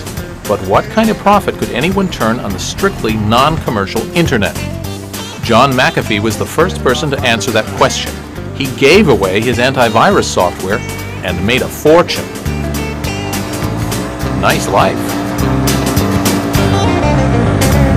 The unique thing about software, which I had thought about, ever since the mid-'70s, is that software production is unlike any other production that preceded it. Again, no raw materials are required, no time is required, and no effort is required. You can make 1 million copies of a piece of software instantaneously for free. And there's something unique about that, and I kept running it around in my mind thinking, what can you do with this? It's so unique, it's so unusual, nothing like it has ever appeared in the world before, and finally it came to me, aha! A new business paradigm. You just give it away because it doesn't cost anything. You simply charge for the update process. You get the copy free, you can use it as long as you want. If you want the updates, we'd be happy to give them to you for a nominal fee. And after we had 5 or 10 million copies out there, it was a very simple process to turn the switch and begin charging for updates. It's time to explain another key figure in our story, the venture capitalist. Without the VC, few new technologies would be built. Fewer geeks would attain fabulous wealth. Perhaps even the information revolution itself would never have happened. This is a VC watering hole near Palo Alto. In the 1980s, networking companies became a third industry segment alongside PCs and software. More companies meant more venture capitalists and more power breakfasts. This is Buck's Restaurant in Woodside, where the VCs meet to figure out how many millions they'll give for what percentage of each startup. They ought to call it Megabucks. It must be a great place for tips. Oh, thanks. You're welcome. Are the tips good here? They're excellent. Venture capitalists, you love them or you loathe them, but if you need money for your pet idea, you can't ignore them. These digital temples, monuments to the success of information technology, all needed venture capital to leave their garages behind. For all of them, it began with the occasion which strikes fear into the heart of every Silicon Valley entrepreneur, This is the mating dance of Silicon Valley. Entrepreneurs with business plans perform for venture capitalists with bags of money to invest. Each needs the other, yet it's the VCs who decide whether or not to mate. They call this dance the pitch, and it can mean the difference between failure and $1 billion IPO. Some entrepreneurs do this dance 100 times and never raise anything. Mike and I left because what we wanted to do was to bring electronic communication of information to the world. We are the outsourced messaging service for the internet. Despite cautionary tales and horror stories that could outdo both Grimm and Aesop, this is a scene which is played out thousands of times a year in front of venture capitalists. It seems like you co-found a bunch of great things and then you bail out. Is it just that you? Well, I don't think you 10 get tired years. of it? I don't think 10 years is bailing out.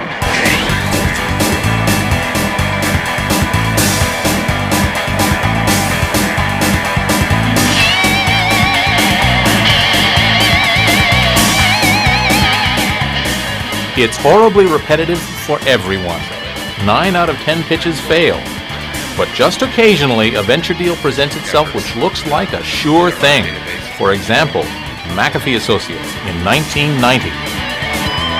We had $15 million in the bank and 5 employees and a burn rate of $300,000 a year. So we didn't need money.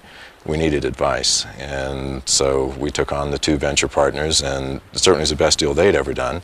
And for me, I didn't get hurt either. They turned it into a real company. It just strikes me as a kind of layperson here that $15 million in the bank is a real business.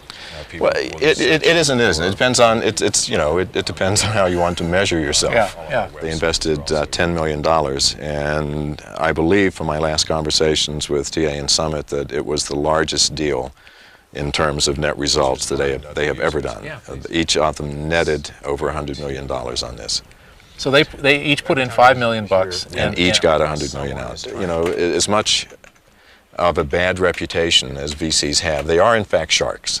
There's no question. But once they're on your side, they're your think sharks. about it, they're your sharks. And it's like, wow, you know. So you know, if you struggle with them, and if you can come out, you know, bleeding as little as possible and survive, then you're in Fat City. John McAfee pulled off the final coup in startup business, the exit strategy of selling his company for a couple of $100 million. Now there has to be a way for a geek like me to get access to venture capital. Back in Silicon Valley, there's naturally a very Californian way of conducting business. Here, instead of 3 martini luncheons, these VCs play ultimate frisbee. That's co-ed American football with a frisbee instead of a ball. But forget about the rules. I've come up with a great, cringely get-rich-quick scheme. I gotta get some money. I'm gonna network with these guys. You take Tracy, and I'll take the I don't know guy who Tracy is. She's the only girl over Oh! Never underestimate. I know, so stay on her. She's good. She's back.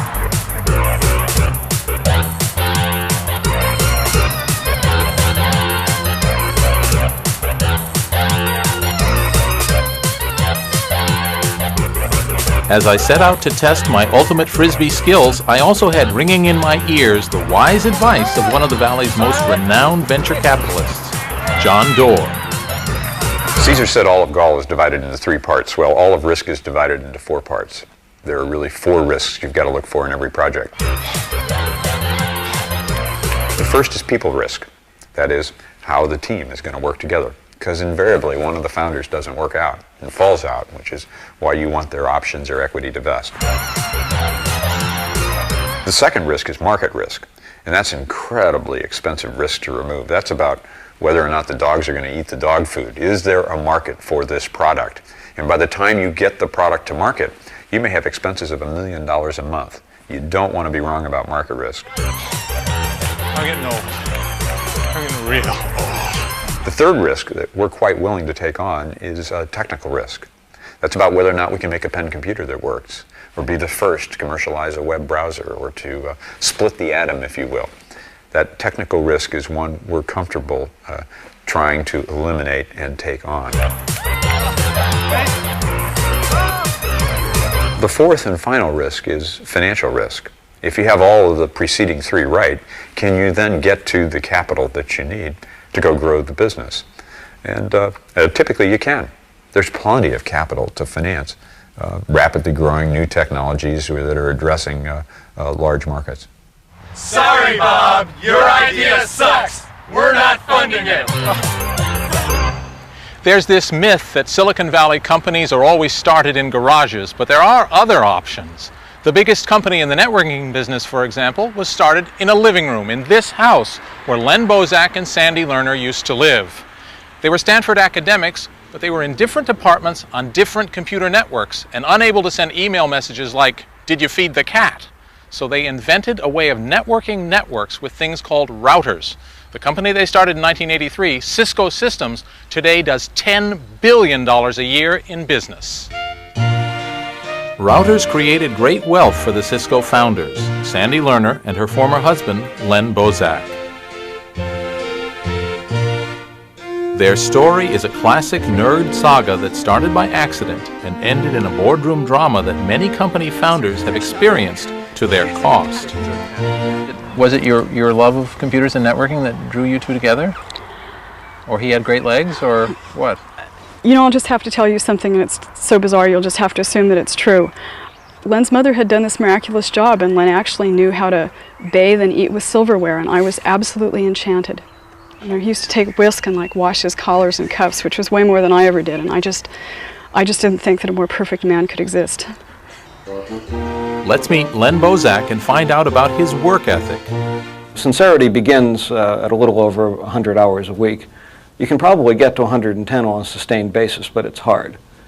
You have to get down to eating once a day and showering every other day, things of that sort, to really get your life organized to work 110 hours a week. And the level that follows sincerity, what do we call that? Commitment. Len was a brilliant network technologist. Here he is, hard at work, in a snapshot from Sandy's Cisco scrapbook. It was do-it-yourself networking. If you wanted it, you had better do it yourself because no one else was going to do it for you. You couldn't buy it. We basically pulled wire through manholes. We pulled wire through disused sewer pipe.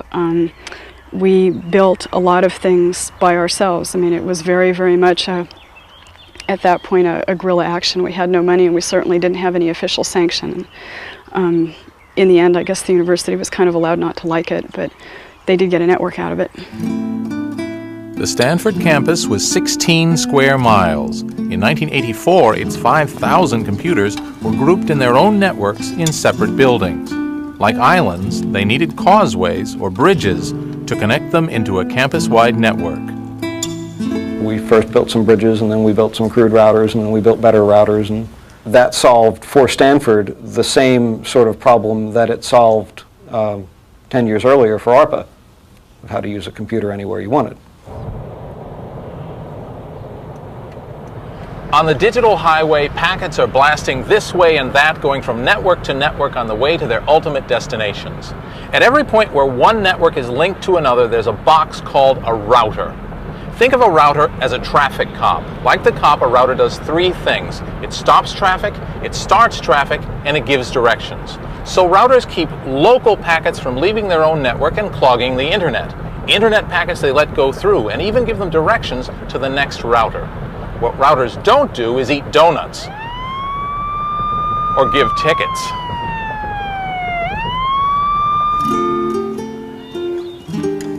Once Len and Sandy had solved Stanford's networking problem, they saw an opportunity to offer the solution to other users. But Stanford didn't want to do it. And so we kind of really tried to get them to license the technology to these other universities, and they just were not going to do it. And so with tears in our eyes, we took our $5 up to the Secretary of State's office in San Francisco and made Cisco Systems and took it anyway. So how did you go about it?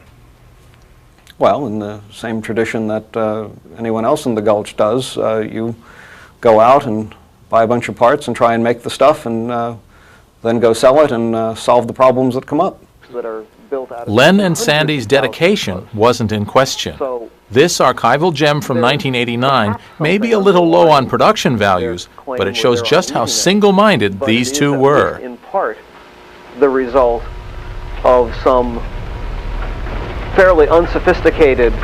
Shut it off.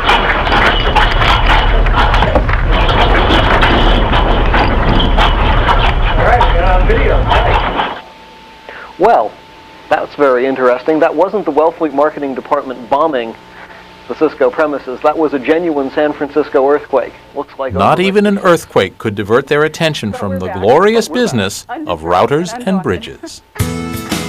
So the Cisco headquarters was their house. The technology was, well, borrowed from Stanford, and their operating budget was plastic. You sort of spend against your credit cards and hope that the checks come in from your customers fast enough to meet your expenditures. How did you decide how much to charge for your products? We guessed. Now, how big a business could you build on your credit cards? About $500,000 a month. One bedroom was the lab. Another bedroom was office space. And when it was time to build and test something, well, that was the living room. We financed the company on credit cards. We were turned down by 70 or 80 venture capitalists. Yeah, it was pretty touch and go. There's a downside to VC involvement. For all that money, they expect to own most of the company, to sit on the board, to tell you whom to hire, to generally question the competence of the founder to run the company. It can end in tears. Don Valentine was venture capitalist number 77, and his previous investments show that he understood the potential of this business. We knew from the experiences at Apple and at 3Com that the world was going to be connected. At that point, I think Cisco was doing, I think, $250,000, maybe $350,000 a month without a professional sales staff and without an official, conventionally recognized marketing campaign. So it wasn't a bad business just right then. And so I think just for the novelty of it, the folks at Sequoia listened to us. We ended up taking money from Don Valentine and Sequoia Capital, who's a very savvy player, and Len and I were not, and I think that's probably about the best way to put that. Don does just what he does. He has a formula, and he executes against it. And that doesn't make him a good or a bad guy, just what he is. The commitment we jointly made to each other is that we at Sequoia would do a number of things. We'd provide the financing, we would find and recruit management, and we would help create a management process, none of which existed in the company when we arrived. Sandy and I agreed to a forfeiture contract, a type of indentured servitude, where if we didn't do what the company asked, they would have the right to repurchase the shares that we actually already owned. We ended up with a 4-year vesting agreement and 30% of the stock in the company and no employment contract. And I would strongly advise anybody watching this program not to do it that way. How should they do it? Well, certainly get your own lawyer.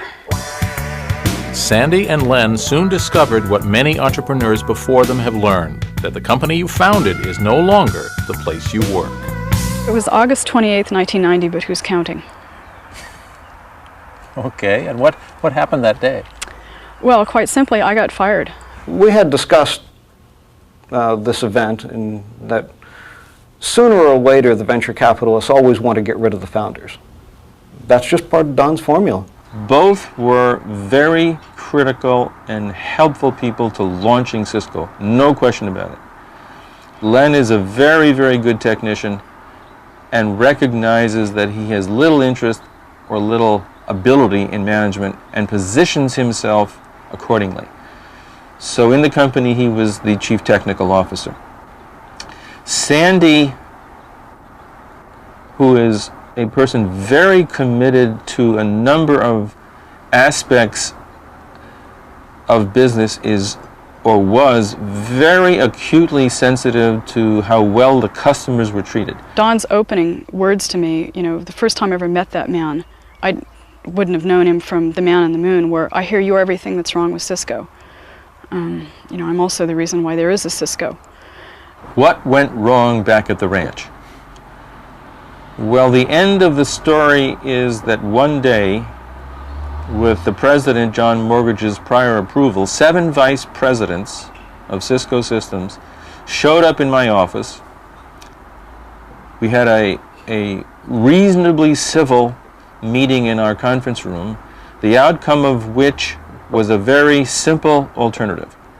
either I relented and allowed the president to fire Sandy Lerner, or they, all 7, would quit. It was probably time for Len and I to go. And that Len and I do not have company personalities, and I think we were finding it difficult to work in a larger organization. I think the way that it happened was wrong. The most regrettable thing, I would think, from their point of view, is they lost perspective and urgently sold their shares in Cisco at a time when the valuation of the company was a mere $1 billion or so.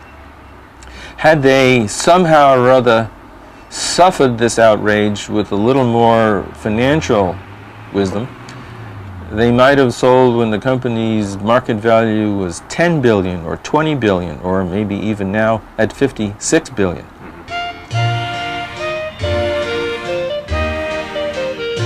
The pain of not having $18 billion must be slightly lessened by the pleasure of having $100 million to your name. What to do with all that money? Sandy Lerner's foundation acquired the Manor House in the English Village where Jane Austen wrote her novels. This came up for sale in 1992, and I, for some very illogical reason, bought it thinking that it would be just a wonderful place for the Center for the Study of Early English Women's Writing.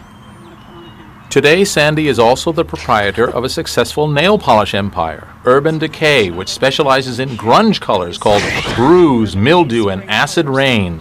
Whatever would Jane think? Pride and Prejudice or Sense and Sensibility? Len Bozak now runs a Seattle technology company. His charitable donations fund the search for extraterrestrial intelligence. Len is not kidding. He's serious about the universe. Very, very serious. It's one of the most important questions that a sentient being can ever formulate, and that is, are we alone? Either answer, if you could obtain it, is of tremendous import. But you surely do not expect little green men to come and present you with a message. On the other hand, if you don't listen, if you don't, in any organized way, ask the question of the universe, what if it has an answer waiting for you? Think of what you've missed. Len and Sandy left the company when it was worth $1 billion. Today, Cisco Systems is worth $60 billion. In the intervening years, Cisco and its competitors went from steady to spectacular to incredible rates of growth, much of it fueled by the next great internet invention, the World Wide Web. And look what became of Len and Sandy's living room.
Funding for this program has been provided by the annual financial support of viewers like you and by the Alfred P. Sloan Foundation.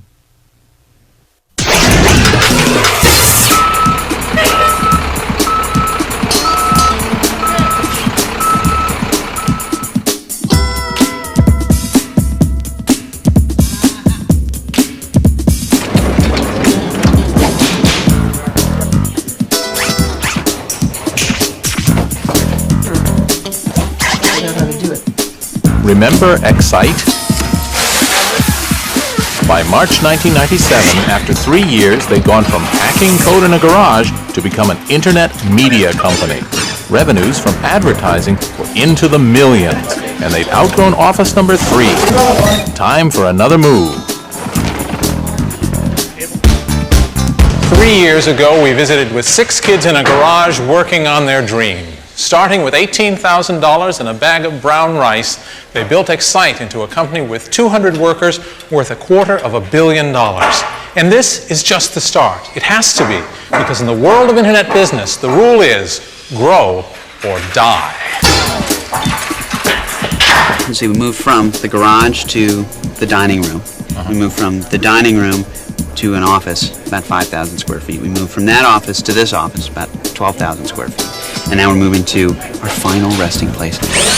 I wouldn't have even guessed that we would have moved into the Garcia office that we were at, the 2,000 square foot office with little dingy cubes. So that was a step up for us. And then to move in here and then to move into our very own building, it's just a surprise.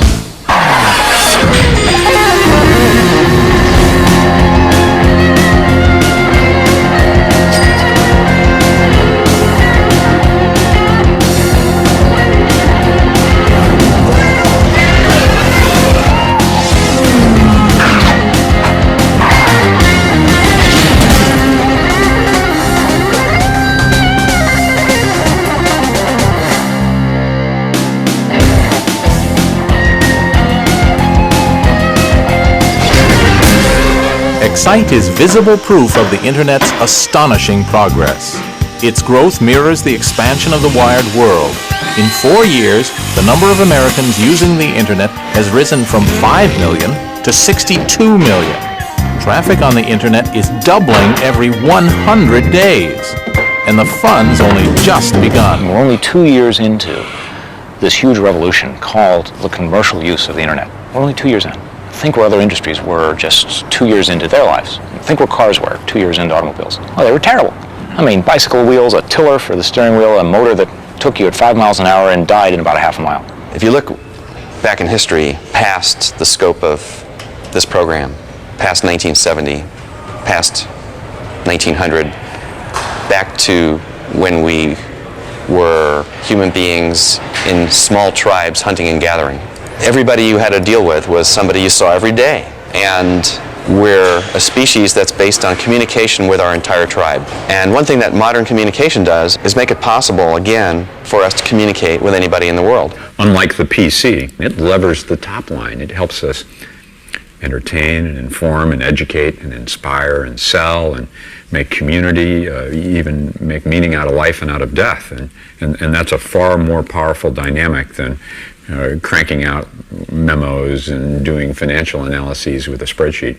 Think of this as just a few milliseconds after the Big Bang. I mean, we only barely discern the fundamental laws of physics, the business models that are going to work. What better place for a Big Bang than CERN, the European Laboratory for Particle Research?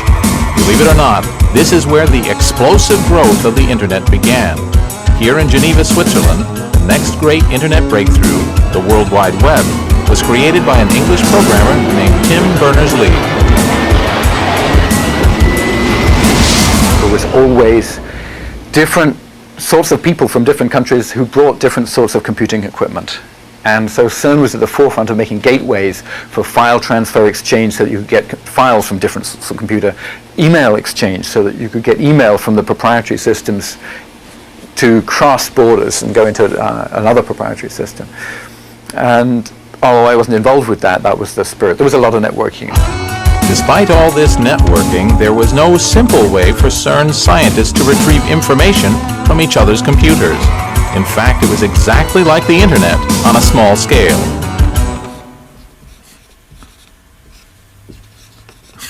I'll be at this forever.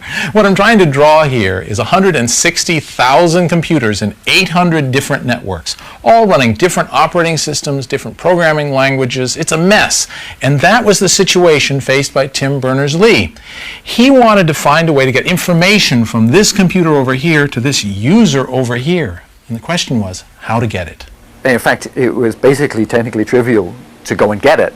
It just happened that you had to be a guru of the highest degree to actually be able to navigate all the networks and figure out all the programs that you would come across on your way and know that, what commands to give them to actually get the data back. And the chances are when you got it back, you wouldn't be able to actually read it anyway because of all the incompatibilities.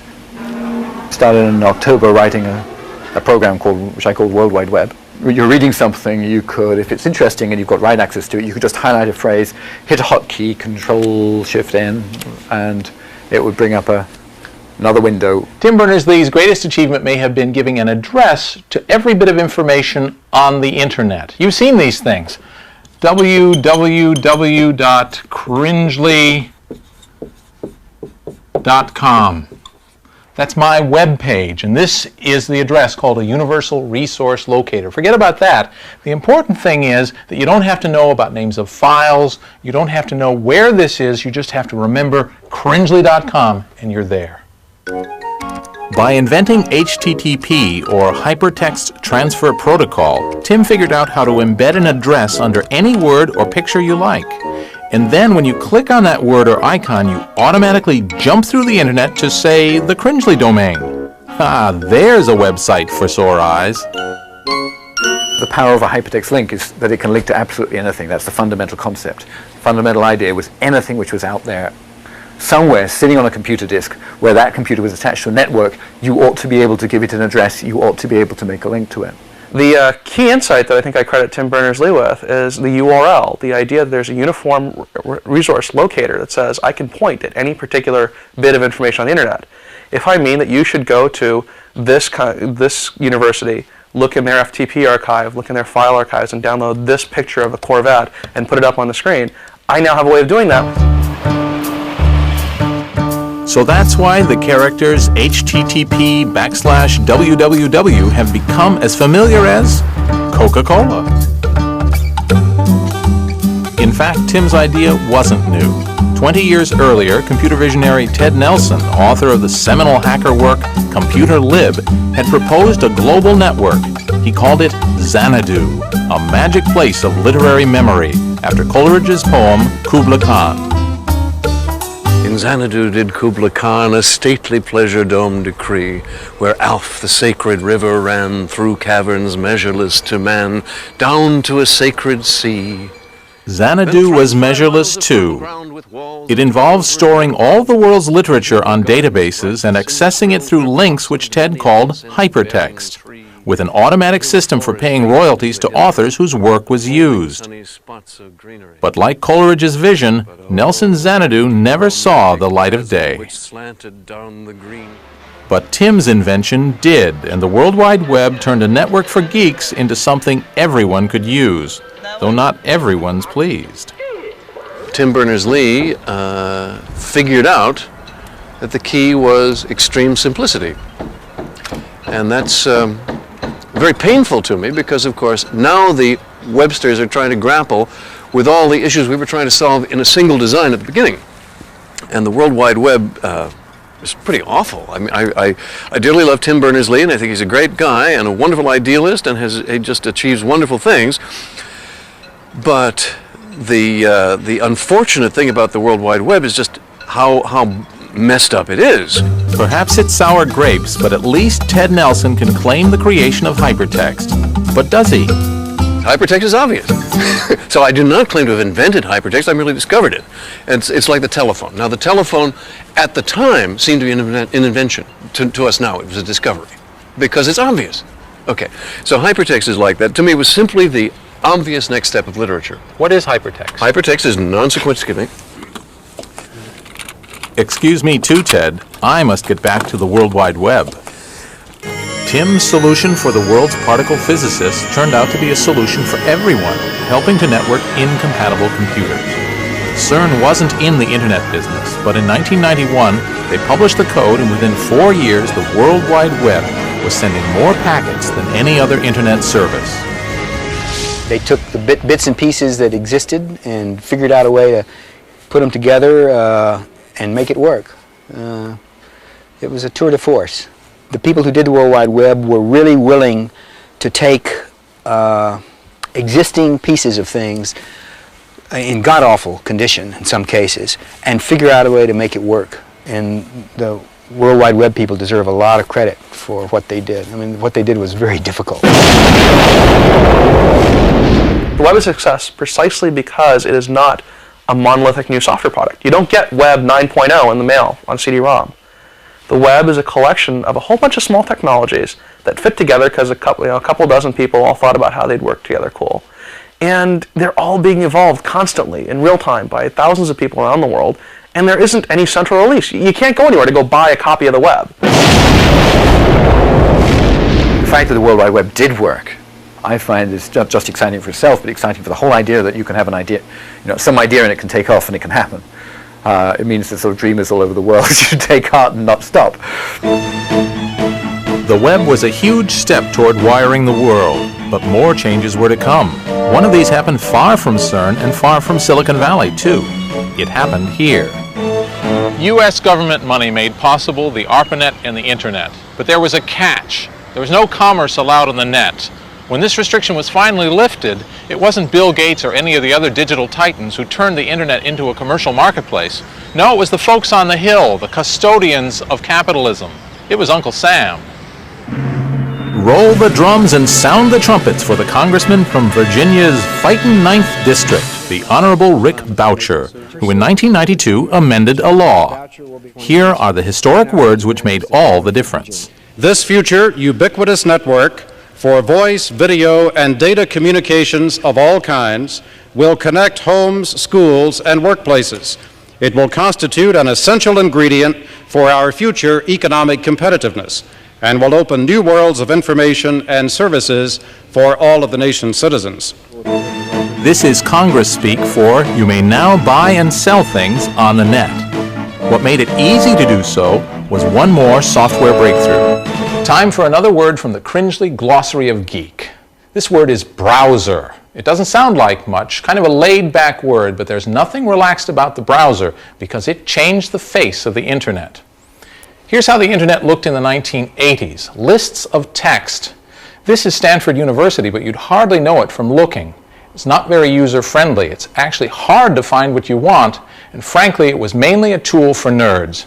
And then came this, an attractive, easy-to-use shop window, a gateway to the riches of the Internet. This is a browser. And just as the Mac made a PC into a computer my mother could love, the browser opened up the Internet to everyone. It was not at Stanford, but on a Midwestern campus that the second great innovation of 90s Internet technology took place.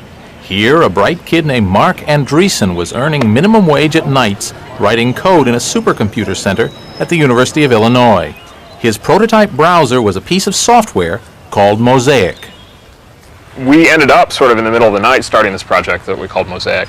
What we were trying to do was just put sort of a human face on the Internet. The Internet at that point was a tool for researchers and scientists. For years, Bill Joy had been telling me that someday we'd back a 21-year-old kid who would write software that would change the world. And lo and behold, sitting in my office is this 23-year-old, not a kid. I mean, he's a very mature, hulking, young executive. And Mark said this software is going to change everything.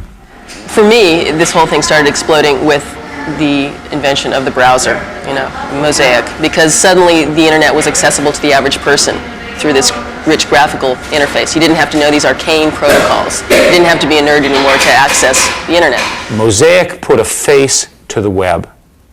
And Mosaic plus the web then finally gave us a way to express to the non-technical person what all of us in computing knew was the tremendous value of having networks interconnected.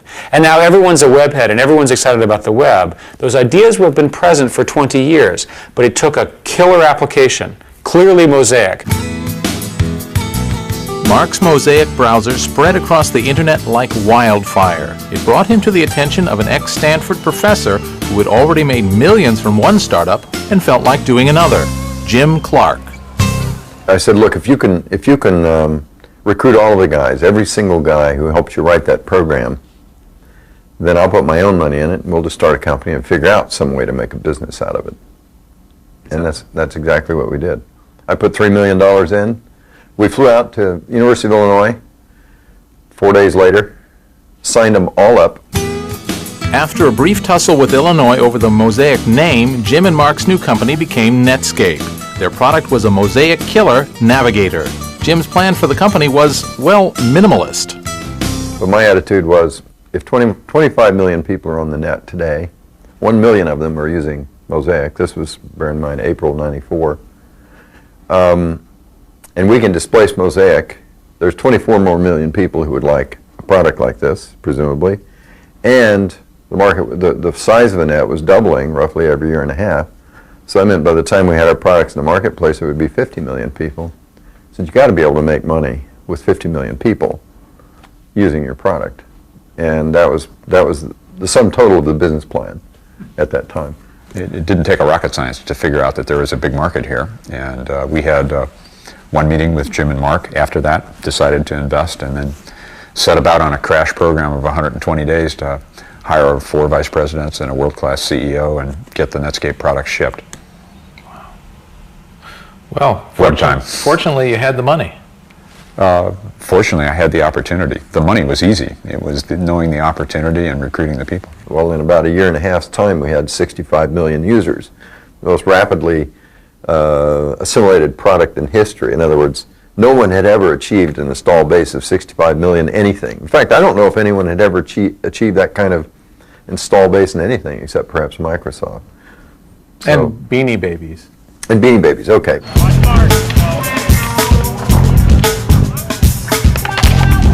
In 1994 and 95, Netscape was known as the fastest growing company in the industry, with all the requisite Valley attributes: shiny, low-rise buildings, Generation X workforce, and a parking lot reserved just for roller hockey. Today, they're famous for the fact that they're going head-to-head with Microsoft. The folks in Illinois did some clever work early on. Now that happened to include Andreessen, and Netscape got formed. But there was some clever work done at Illinois. There's always going to be some clever work done someplace that's not here. Hopefully there's a lot of clever work done here too, but there's always going to be some clever work done someplace else. And number two, we had a big thing we had to get done called Windows 95. And while we managed to get a browser done and built in because we weren't asleep, it didn't get the same kind of passionate forward, 100% focus that we love to give things, because we had a lot of that focus already into doing the basic job of Windows 95. And so a little bit of cleverness and a little bit of sort of other priority was all it took to create a window. That's how dynamic and competitive this industry is, in which Netscape emerged. We also were making money on it. That was it. Our first full year of business was $75 million in revenue, and the next year was $375 million. We were, until Microsoft kind of came in and punched us in the face, we were the fastest growing company in history. It's another example. With his Navigator browser dominating the internet, these were sunny days for Mark and Netscape. The storm would come later. Thanks to the World Wide Web and the browser, the internet was transformed. Suddenly, here was the recipe for commercial opportunities in cyberspace. A giant feast of digital delights laid out for anyone with a PC and a modem to enjoy. So how does it work? The internet is like a giant restaurant. You look in a menu for something that appeals, order it, the order goes off somewhere and is served up by a waiter or waitress. Well, the internet's the same way. The individual PC that's ordering the information is called a client. And the big computer at the end of the line that provides what the client needs is called the server. These days it often takes so long, perhaps it should be called a waiter. The business of building these servers is another of the opportunities created by the internet. And serving up information turns out to be very profitable. It's selling like hotcakes. The biggest of these information providers is America Online, a company now worth $16 billion. Even in the real world of trains, planes, and automobiles, many of us still need a tour operator to package our travel.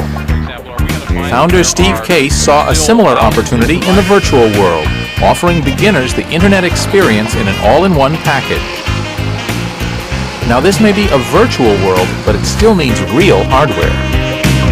In all this talk of wiring the world, it's easy to forget that someone actually has to do the job of wiring it. And that's happening here at America Online's new data center in Virginia, where computers and routers and modems are going in that are going to give 10 million people access to the internet and beyond. Excuse me. Welcome. You've got mail.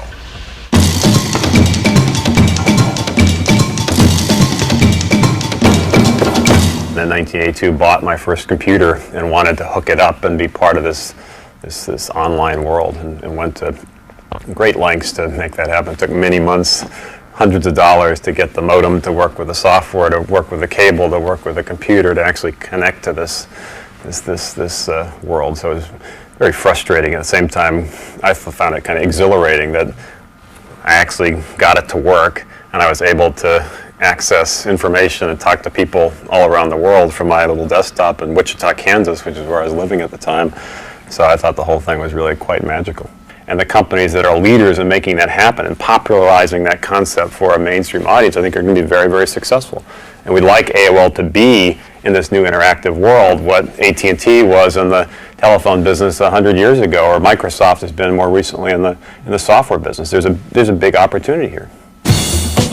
Oddly enough, Microsoft wanted to be the Microsoft of the online market too. But for a change, Microsoft didn't succeed. The Microsoft Network was our decision to get into the online service business. We thought that for people at home in particular, this would be explosive.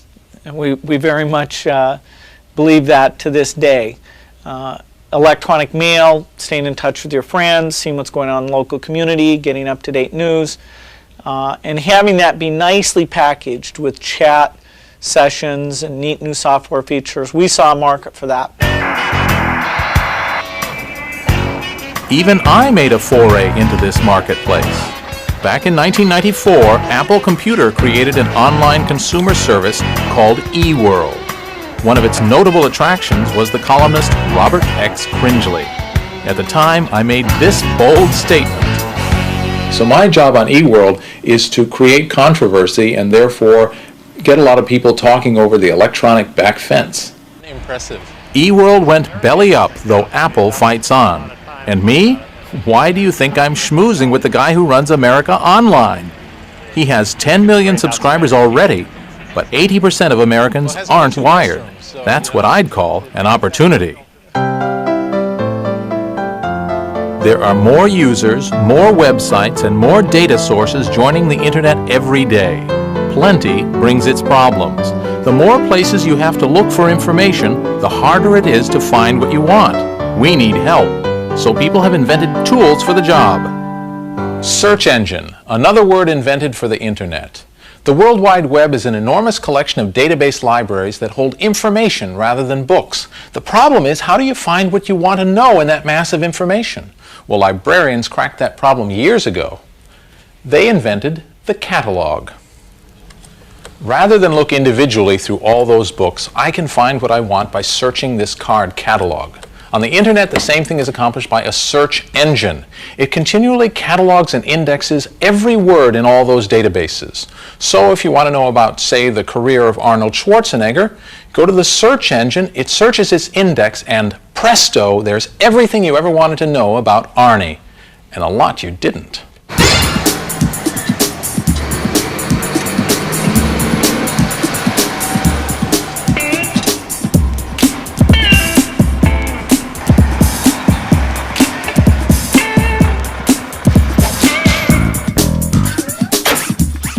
Two things are constant in Silicon Valley: the steady consumption of soda and change. Excite's original product was just a search engine. Now they've built a business around it. They changed the company name. The offices changed from grungy to glitzy. And in 1995, they became that web phenomenon, an internet media site. A cross between an electronic newspaper and a cable network, funded by advertising. We call ourselves publishing on steroids.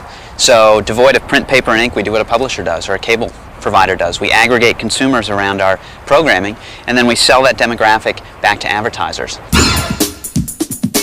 The different ways to make money in the internet are just beginning to emerge. For Excite, the model is a media channel with content to attract me and advertising to catch my eye while I'm there.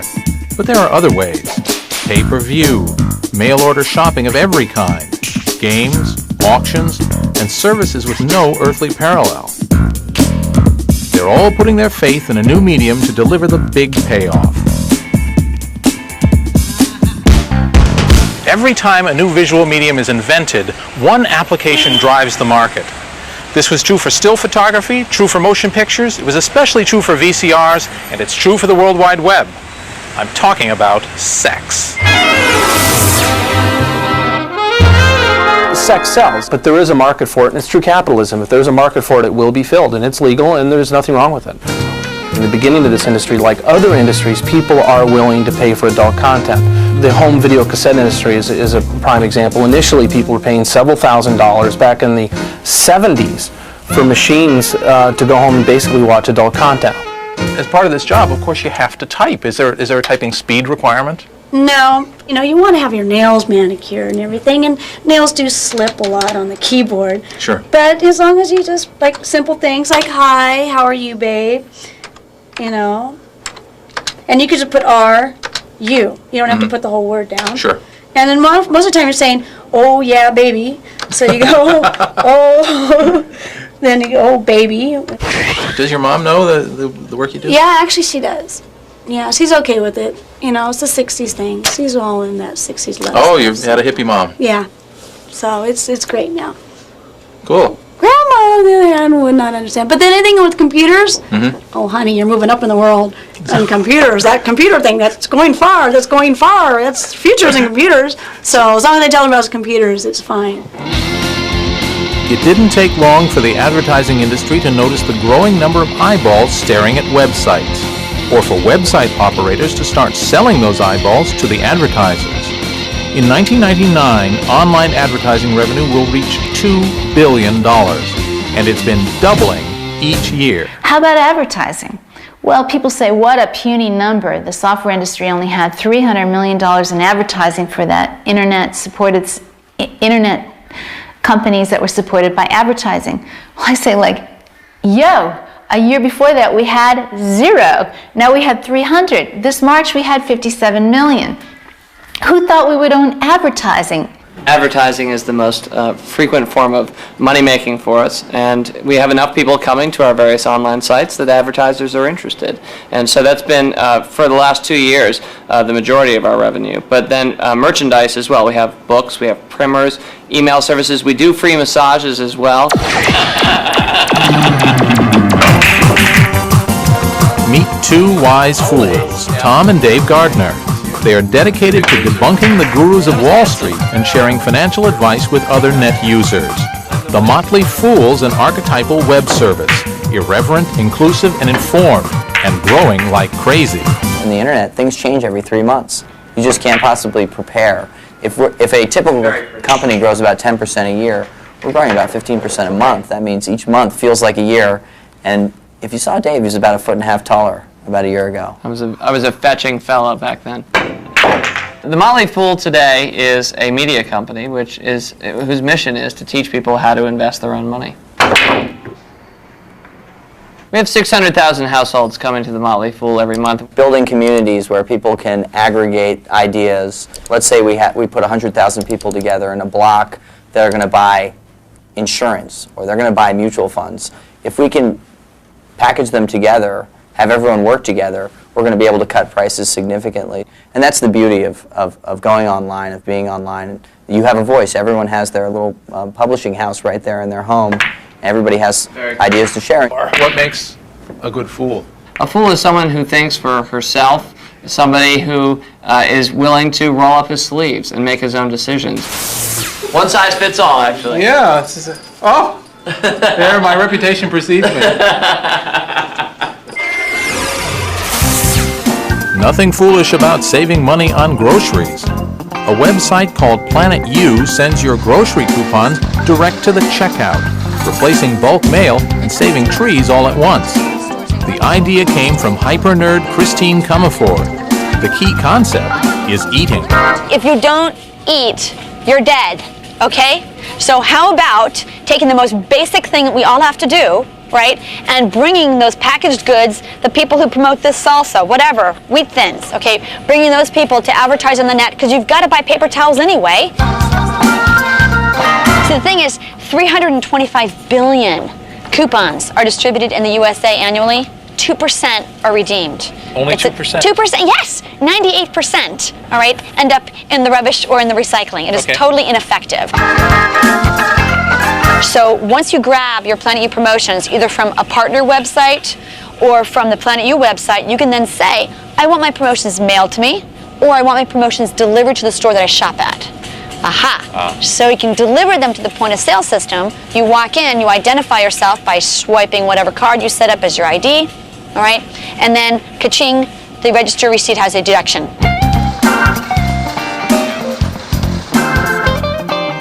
Ka-ching is right.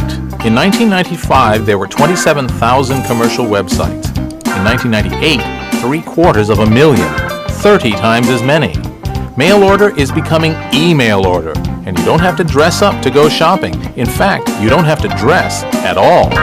In terms of infrastructure costs, buying underwear in your underwear is hard to beat. And if you buy the same underwear, you know exactly what the product is. You don't have to look at it. You buy Munsingwear 34s or whatever, kangaroo pouch, 12 pair. Please mail it to my house. There's this very American temptation to use the internet to sell things. But what to sell? Well, everyone on the net can already read and write. So the first big commercial success is using digital technology to push that most analog of products, the printed word. But this is not Gutenberg being replaced by the World Wide Web. It's Gutenberg enhanced, using modern technology to sell books. Lots and lots of books.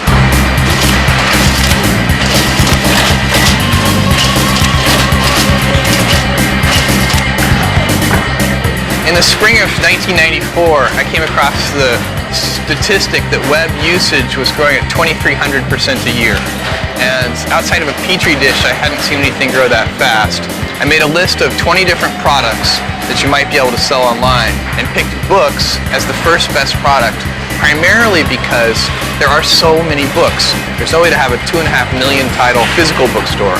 The largest physical bookstores in the world only have about 175,000 titles. And there's no way to have a print catalog. If you were to print the Amazon.com catalog, it would be the size of more than 40 New York City phone books. The basic technology is fairly simple. The problem was ubiquity of that technology. And this looked like, because of that growth rate, the first time ever that the basic technology needed to do electronic commerce in an acceptable way would be ubiquitous. So it actually turns out that the ubiquity of the internet is more important than the technology of the internet.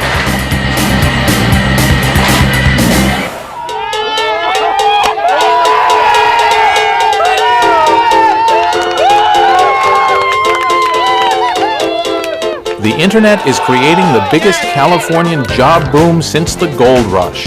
And America is running out of homegrown engineers. But the language of the internet is English. So wherever you come from, if you're a decent programmer and speak English, apply here.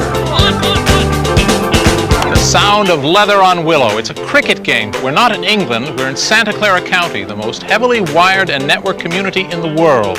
The Valley employs thousands of Indian-born engineers who bring with them not only their programming skills and their engineering degrees, but also their cricket balls and bats. Sunshine and a field to play is all we ask for. Since there's this big boom in America, in Silicon Valley here, which require a whole bunch of engineers to come all the way from India, we make the big trip up to America to work, and then we come here and find out that there's cricket being played. India is the second largest country with the number of engineers after the United States in the whole world. So I think that is a factor. And the second thing is because it's an English-based system, it's a lot easier for people to come from India and integrate and do business in the United States. With the arrival of the internet, companies here can now fill their job vacancies with skilled Indian engineers who don't have to leave India. Could be bad news for the local cricket scene. I work in an industry where there's zero unemployment. You can't get skilled labor at any price. So we're scouring the world market to get programmers. The quality of the people is astonishing. The loyalty of the people and the work ethic, the quality of their English. I mean, everything just blew us away. We just have a fabulous experience in Bangalore, and we're expanding our operations there very, very rapidly.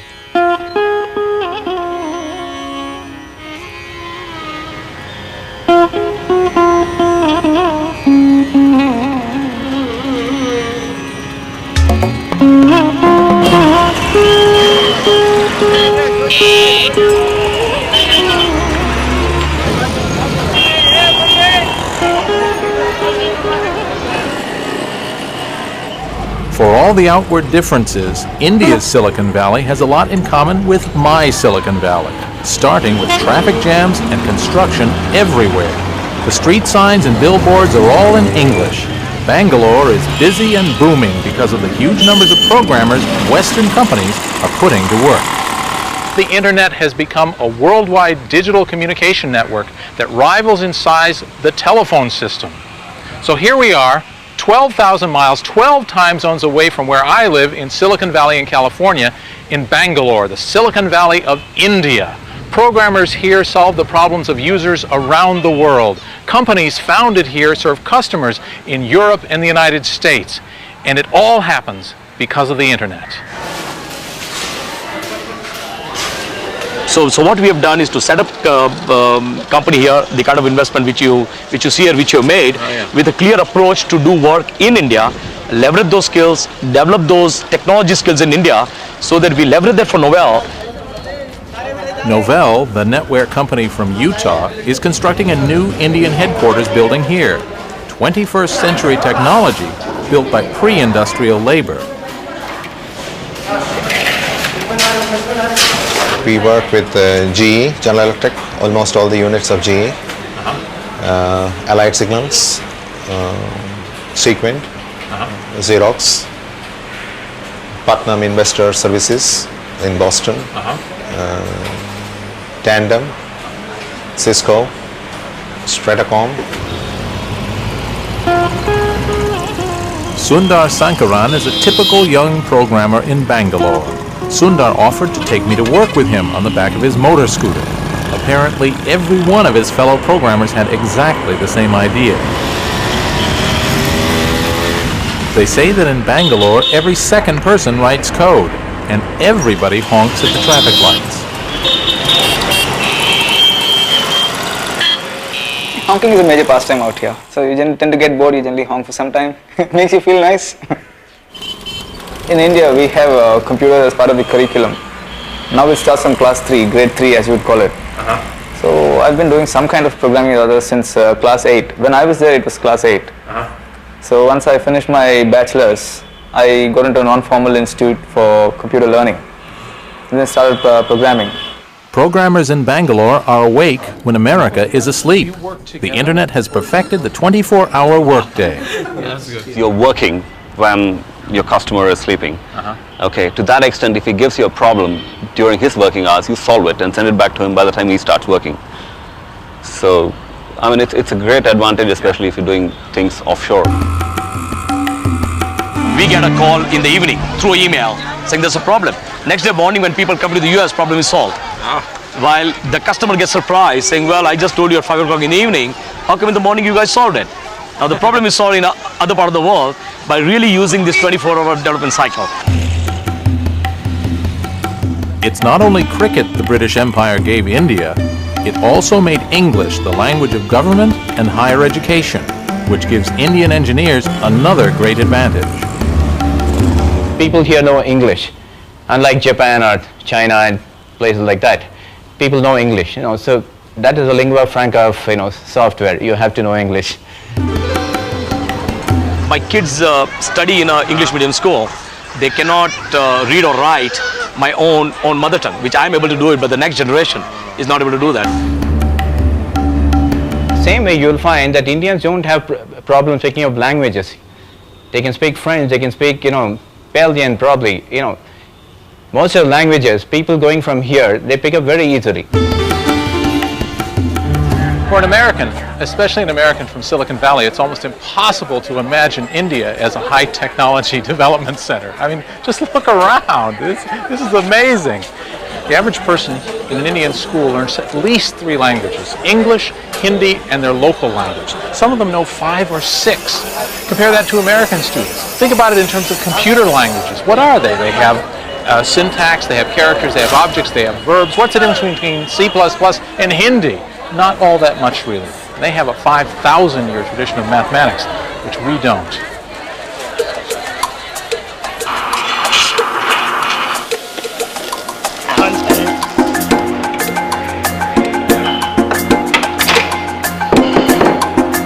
After the World Wide Web and the browser, there's a third breakout invention that's driving the expansion of the web lifestyle. It's called Java, a network programming language named after the Valley's favorite fuel. Like the others, it's helped make the internet easier to use for anyone, anywhere, and with any kind of computer. Because the internet grew in such a haphazard way, the computers on it use many different programming languages. This wasn't a problem when the networks were separate, but when the World Wide Web made it possible for them to communicate, there had to be a way to make it easy. A guy named James Gosling came up with the answer. He invented a language that would run the same on any computer, one size fitted all, which was good for business. And like everything else on the internet, it had a strange name, Java. Maybe he drank too much coffee while working on his invention. Better than naming it Budweiser. One of the most brilliant programmers on the planet, Bill Joy calls him the greatest programmer in the world, came into my office one day because I'd heard he was upset. And I said, James Gosling, what's the matter? Why aren't you happy? This was like in the early 90s. And he says, I'm tired of dealing with all this old legacy computer environment. It's just, for a great programmer, it's kind of like trying to fly by flapping your wings. And he said, I want to go out and create a new environment. It was conceived way back in 1990-91 timeframe by a few engineers at Sun Microsystems who wanted to create a better world in terms of software delivery, software deployment. And they were imagining consumers being plugged into this networked world. What they didn't realize at the time was it was the internet. It was going to be the internet. What's Java? I mean, Java is a building material. I mean, it's like concrete. It's something that you can use to build software out of. But it's a material that's got some pretty different properties. The one that has sort of gotten the most airtime and most people hear about is write once, run anywhere, or being architecture neutral, where you can sort of write a program once and it will actually run on different machines. And it can rove across the network. And I said, hey, I don't care what you want to do. Wherever you want to do it, whenever, however long, with whoever, for as much money, I'll set you up in a room, I'll give you all the raw meat and Jolt Cola and potato chips you want, anything you need, for as long as you want, just go do something great. He said, really? I said, yeah, now get out of here. So he went off, we set him up in downtown Palo Alto, and they started hiring a bunch of really great people, and they, it was kind of like Groundhog Day. They'd come out every now and then, they'd look around, and I'd look and see what they have, and I go, I don't get it. And they go, okay, so they'd go back in. Certainly early on, I don't think Scott had a good idea what it was about or what it was for. It was sort of this group of, rabble-rousers off in the corner doing something really odd that he didn't know how it related to their main business. And the truth is that in the early times, it didn't relate to the main business. Everyone knows that if you go to the computer store, you have to buy software that runs on Windows or a different piece of software that runs on the Mac. With Java, you can take a single program and it will run on both, and it will run on both well. That opportunity was created because of the internet. Because the internet is a mixed network, and it doesn't make sense to have 20 versions of your software on a single server. So the promise of the internet coincided just at the right time with the great inventions by people like James Gosling in the language. It's taken the world by storm. It's very clearly now going to be in some 300 million computers just 3 years from now. I think there's 200 books on the market right now on Java, 4 million programmers programming in it, and it's only 700 days old, so that's phenomenal. I've done many things that have gotten very popular, but amongst a very sort of nerdy community. Because the kind of stuff I do is stuff that I have no idea how to explain it to my mom. Or even explain, even at a high level why it's interesting to my mom. And so it tends to stay in a fairly closed community. And to have something that has touched people's everyday lives surprised me.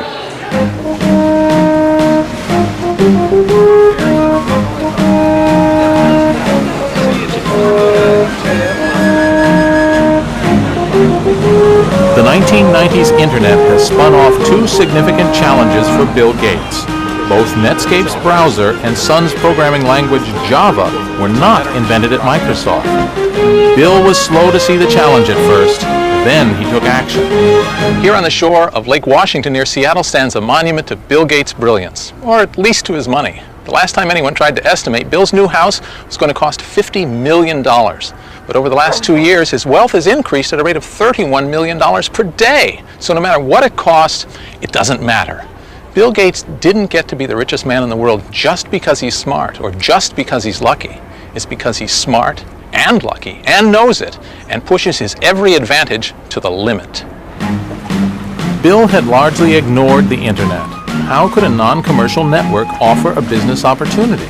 But by 1994, there was growing buzz about the web and Netscape, especially among new Microsoft recruits fresh from college. At the urging of the troops, Bill went surfing. It was an all-nighter that changed Microsoft and the internet industry. Bill went down to his place on the Hood Canal and with instructions on how to get on and what to go look for, and he got on and started looking around and then started just going from site to site, and I think eventually spent the greater part of all night on the net and came back and had a meeting and described the experience and said that he was kind of blown away with just how much was really there. Well, we always assumed that Microsoft would be our biggest enemy because they would have to turn their attention to this. We got lucky for a while in that they weren't paying attention. There were people inside Microsoft who knew what Microsoft should do to respond to us, but the management team at Microsoft was sort of almost willfully ignoring what was happening. Gates is a smart guy. Unlike the management of IBM in the middle 80s, Bill Gates is awake and functioning, and he noticed that the internet was not going to be ignored. He tried to ignore it briefly, and then he saw it wasn't, quickly he saw, in time he saw that it wasn't going to be ignorable. What Bill Gates did was turn an industry supertanker on a dime. At first he didn't really get the internet, but once he did, he wrote a memo called The Coming Internet Tidal Wave and quickly refocused the entire company on responding to the new environment. It's like Henry Ford going into aircraft production or Boeing into pizza delivery, but it worked. Microsoft was ever building, just in a new direction. Bill likes to have a general feeling of paranoia throughout the entire company as to who's going to come along with something that's going to destroy one or all of our businesses. And so people are very receptive to an understanding of a sudden direction change. When Bill finally says that, boy, we better do something about this, instantly people get it. I wrote a memo at one point called the Internet Tidal Wave that very explicitly said, I've told you many times in the past, I think the internet is a priority. I'm now telling you it is the priority.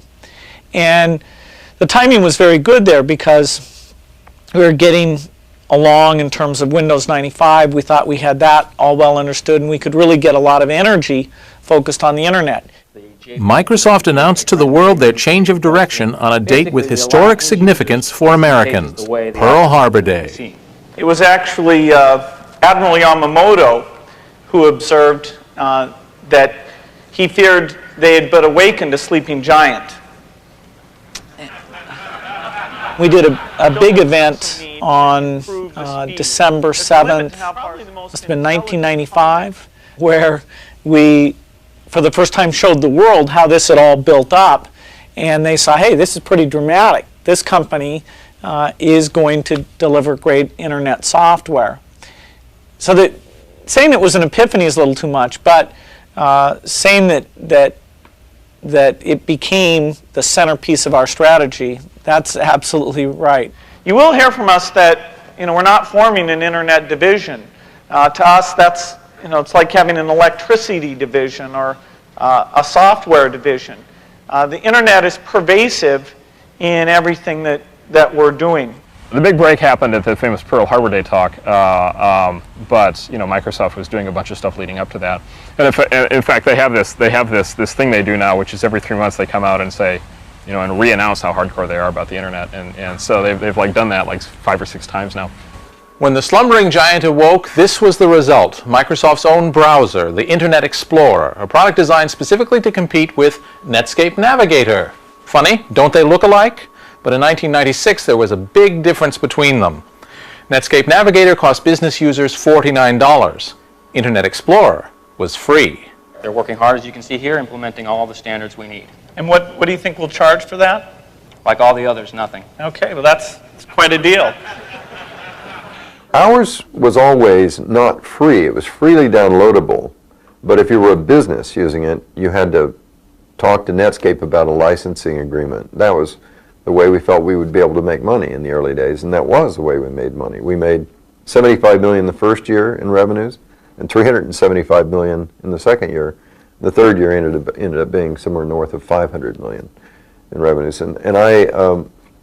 We did that by giving licenses for companies to make company-wide use of the browser. Microsoft's free Internet Explorer started taking market share from Netscape. To people who care about the market benefits of competition, that's a controversial thing to do. Giving it away is an anti-competitive technique. They're trying to kill Netscape by drying up its revenue sources.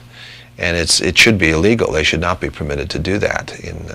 If any antitrust has any use, it's to go in now and say, you spend millions and millions of dollars to develop the thing and you give it away.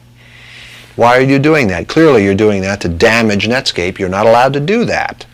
Microsoft came along in an attempt to put us out of business, gave away the browser totally free, even to companies who wanted to use it for business, and it definitely had an impact on us. As a consequence, we had to give away our browser. The results were just as the first exponent of giveaway software would have predicted, John McAfee. If you have two competing products and they are on a par in terms of functionality and usability, the free one is the one that will propagate. Maybe that's why Microsoft is just a little sensitive about whether they are or are not giving their browser away. Well, Microsoft's never been accused of not knowing how to make money. It's pretty straightforward. If you can sell volume software, you can do quite well. Now, in order to keep Windows very strong, we felt having a free browser that promoted our extensions as well as providing all the power of all the other standards, that was critical to our strategy. And so the browser investment is totally paid for by the fact that it helps Windows. And Windows is a very good, quite profitable business. Do we give away software? I don't think so. Nobody ever told us we were giving away the print manager, the thing that lets you configure printers in Windows. It's just a built-in piece of Windows. The browser, similar, is really a built-in piece of Windows. Now, we sometimes update it when it's not time to update the rest of Windows. And so we basically sort of think, let's make sure people get all those updates. But in point of fact, to run our browser, you got to own Windows. So in a sense, while the browser itself may be free, we're getting paid. On May 18, 1998, the Microsoft Netscape dispute took on a new dimension. The U.S. government stepped into the fight. The Department of Justice filed an antitrust lawsuit against Microsoft alleging anti-competitive practices in the browser market. The Justice Department has charged Microsoft with engaging in anti-competitive and exclusionary practices designed to maintain its monopoly in personal computer operating systems and attempting to extend that monopoly to Internet browser software. The intervention of Uncle Sam into an industry which until now hasn't had much regulation is a seismic event in the history of the Internet. It may take years to resolve, but you know, I bet Microsoft even has plans to deal with regulatory earthquakes. Well, Netscape is the leader, and Microsoft is the big. Microsoft's playing the role of IBM, if I might go back to the mid-'80s. So Microsoft is the big bumbling company who got taken by surprise with the Internet, and Netscape is the Microsoft has switched roles. So Microsoft is now the dominant monopoly, which relies on, much too often, I think, on its size rather than its excellence to succeed. Well, Netscape's done a very good job, and you always expect new people to come along. I didn't know, what their name would be or who they would be, but there'll always be every year companies that latch on to what the latest thing is and get a lot of visibility and deliver products that relate to that. They're ruthless and vicious, and if they decide they want the business you're in, ask anybody who's gone up against them directly. And in fact, of course, they weren't in our market when we started. So we were hardly going after a market that they were aware of. But they then realized it could be a big market, and it's their God-given right to own any big market in software. When you're up against Bill Gates and his money, and he is following this strategy, the best bet is to get into another business. You know, just say, okay, forget it, I'll do something else in life. Because you cannot compete with that.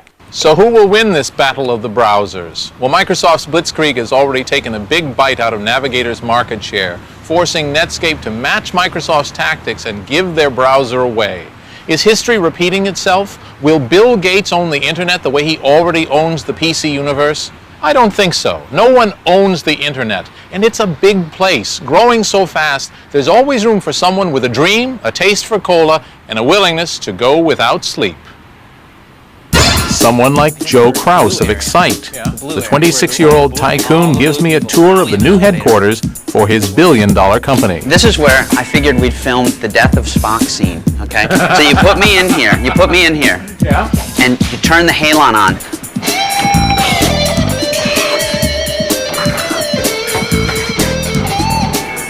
The last mind meld. Tell my wife I love her. It's a new show. It's a show every 90 minutes. I'm like Shamu. Hey, you brought with you the alien baby. You know, this is leaking. Security level 10. We've got, the garage you like door. the garage door? You I think started that's in a the nice garage, touch. now you have a This garage door? conference room is actually called the garage. Uh-huh. Right? So we figure sort of hark back to our roots here in the garage. This is for executive caliber meetings. He dons the bolt. The first time we were with you guys was, I don't know, 94? All right? 3 years ago. 94 in another garage. And I had a sense at that time, just a little sense, that you basically had no idea what you were, up against. That hasn't changed. Just looking around me and saying, wow, we have all these fantastically dynamic people that we're working with, and this company exists here because of us, because of something that we started, and that's insanely gratifying.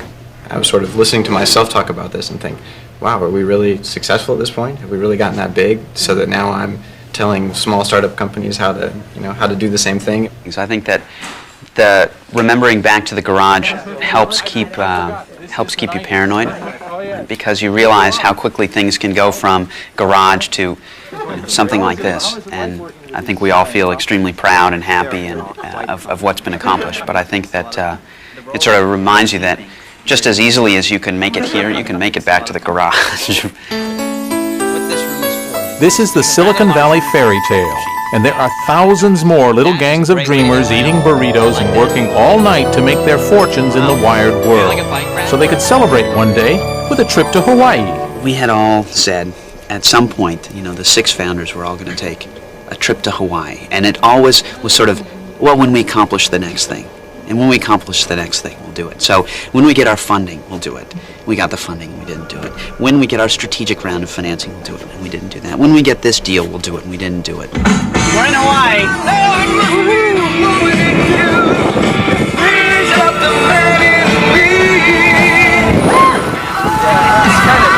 Feels like the first. So the Excite guys got to Hawaii at last. Aloha, Graham. 4 years ago, he had a 1/6 share in a bag of rice. Today, he's worth $100 million. Dreams large and small can come true in the age of the internet, as any computer billionaire will tell you. I went on a camping trip 2 weeks ago with my family. How did I find the campground? That homepage! I got up there and it showed the nice little bunnies and the cabins and the tent sites. Boom! I reserved right there on the spot. Let's go camping. The internet has come a long way from the halls of the Pentagon, time-sharing, and the first faltering attempts at packet switching. To my way of thinking, the ARPANET is the best investment this country has ever made, other than probably the Louisiana Purchase. No one owns the internet. No one controls the internet. The internet is the common heritage of all humankind. The killer after the internet is telepresence. It's using the net to be places that you don't have to go to. We want to have a conference where everyone attends but nobody goes. So that's how you get your name on a ballpark. Maybe one day this will be Excite Park, or Cringely Park, or a virtual park which everyone attends on the web.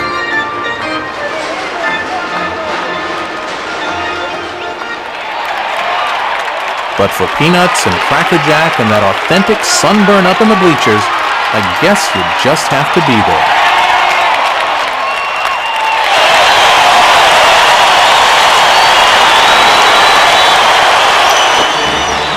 To the ball game, take me out to the park. Buy me some peanuts and Cracker Jack. I don't care if I never come back, 'cause it's root for the home team. If they don't win, it's a shame, 'cause it's 1, 2, 3 strikes, you're out at the old ball game. Woo!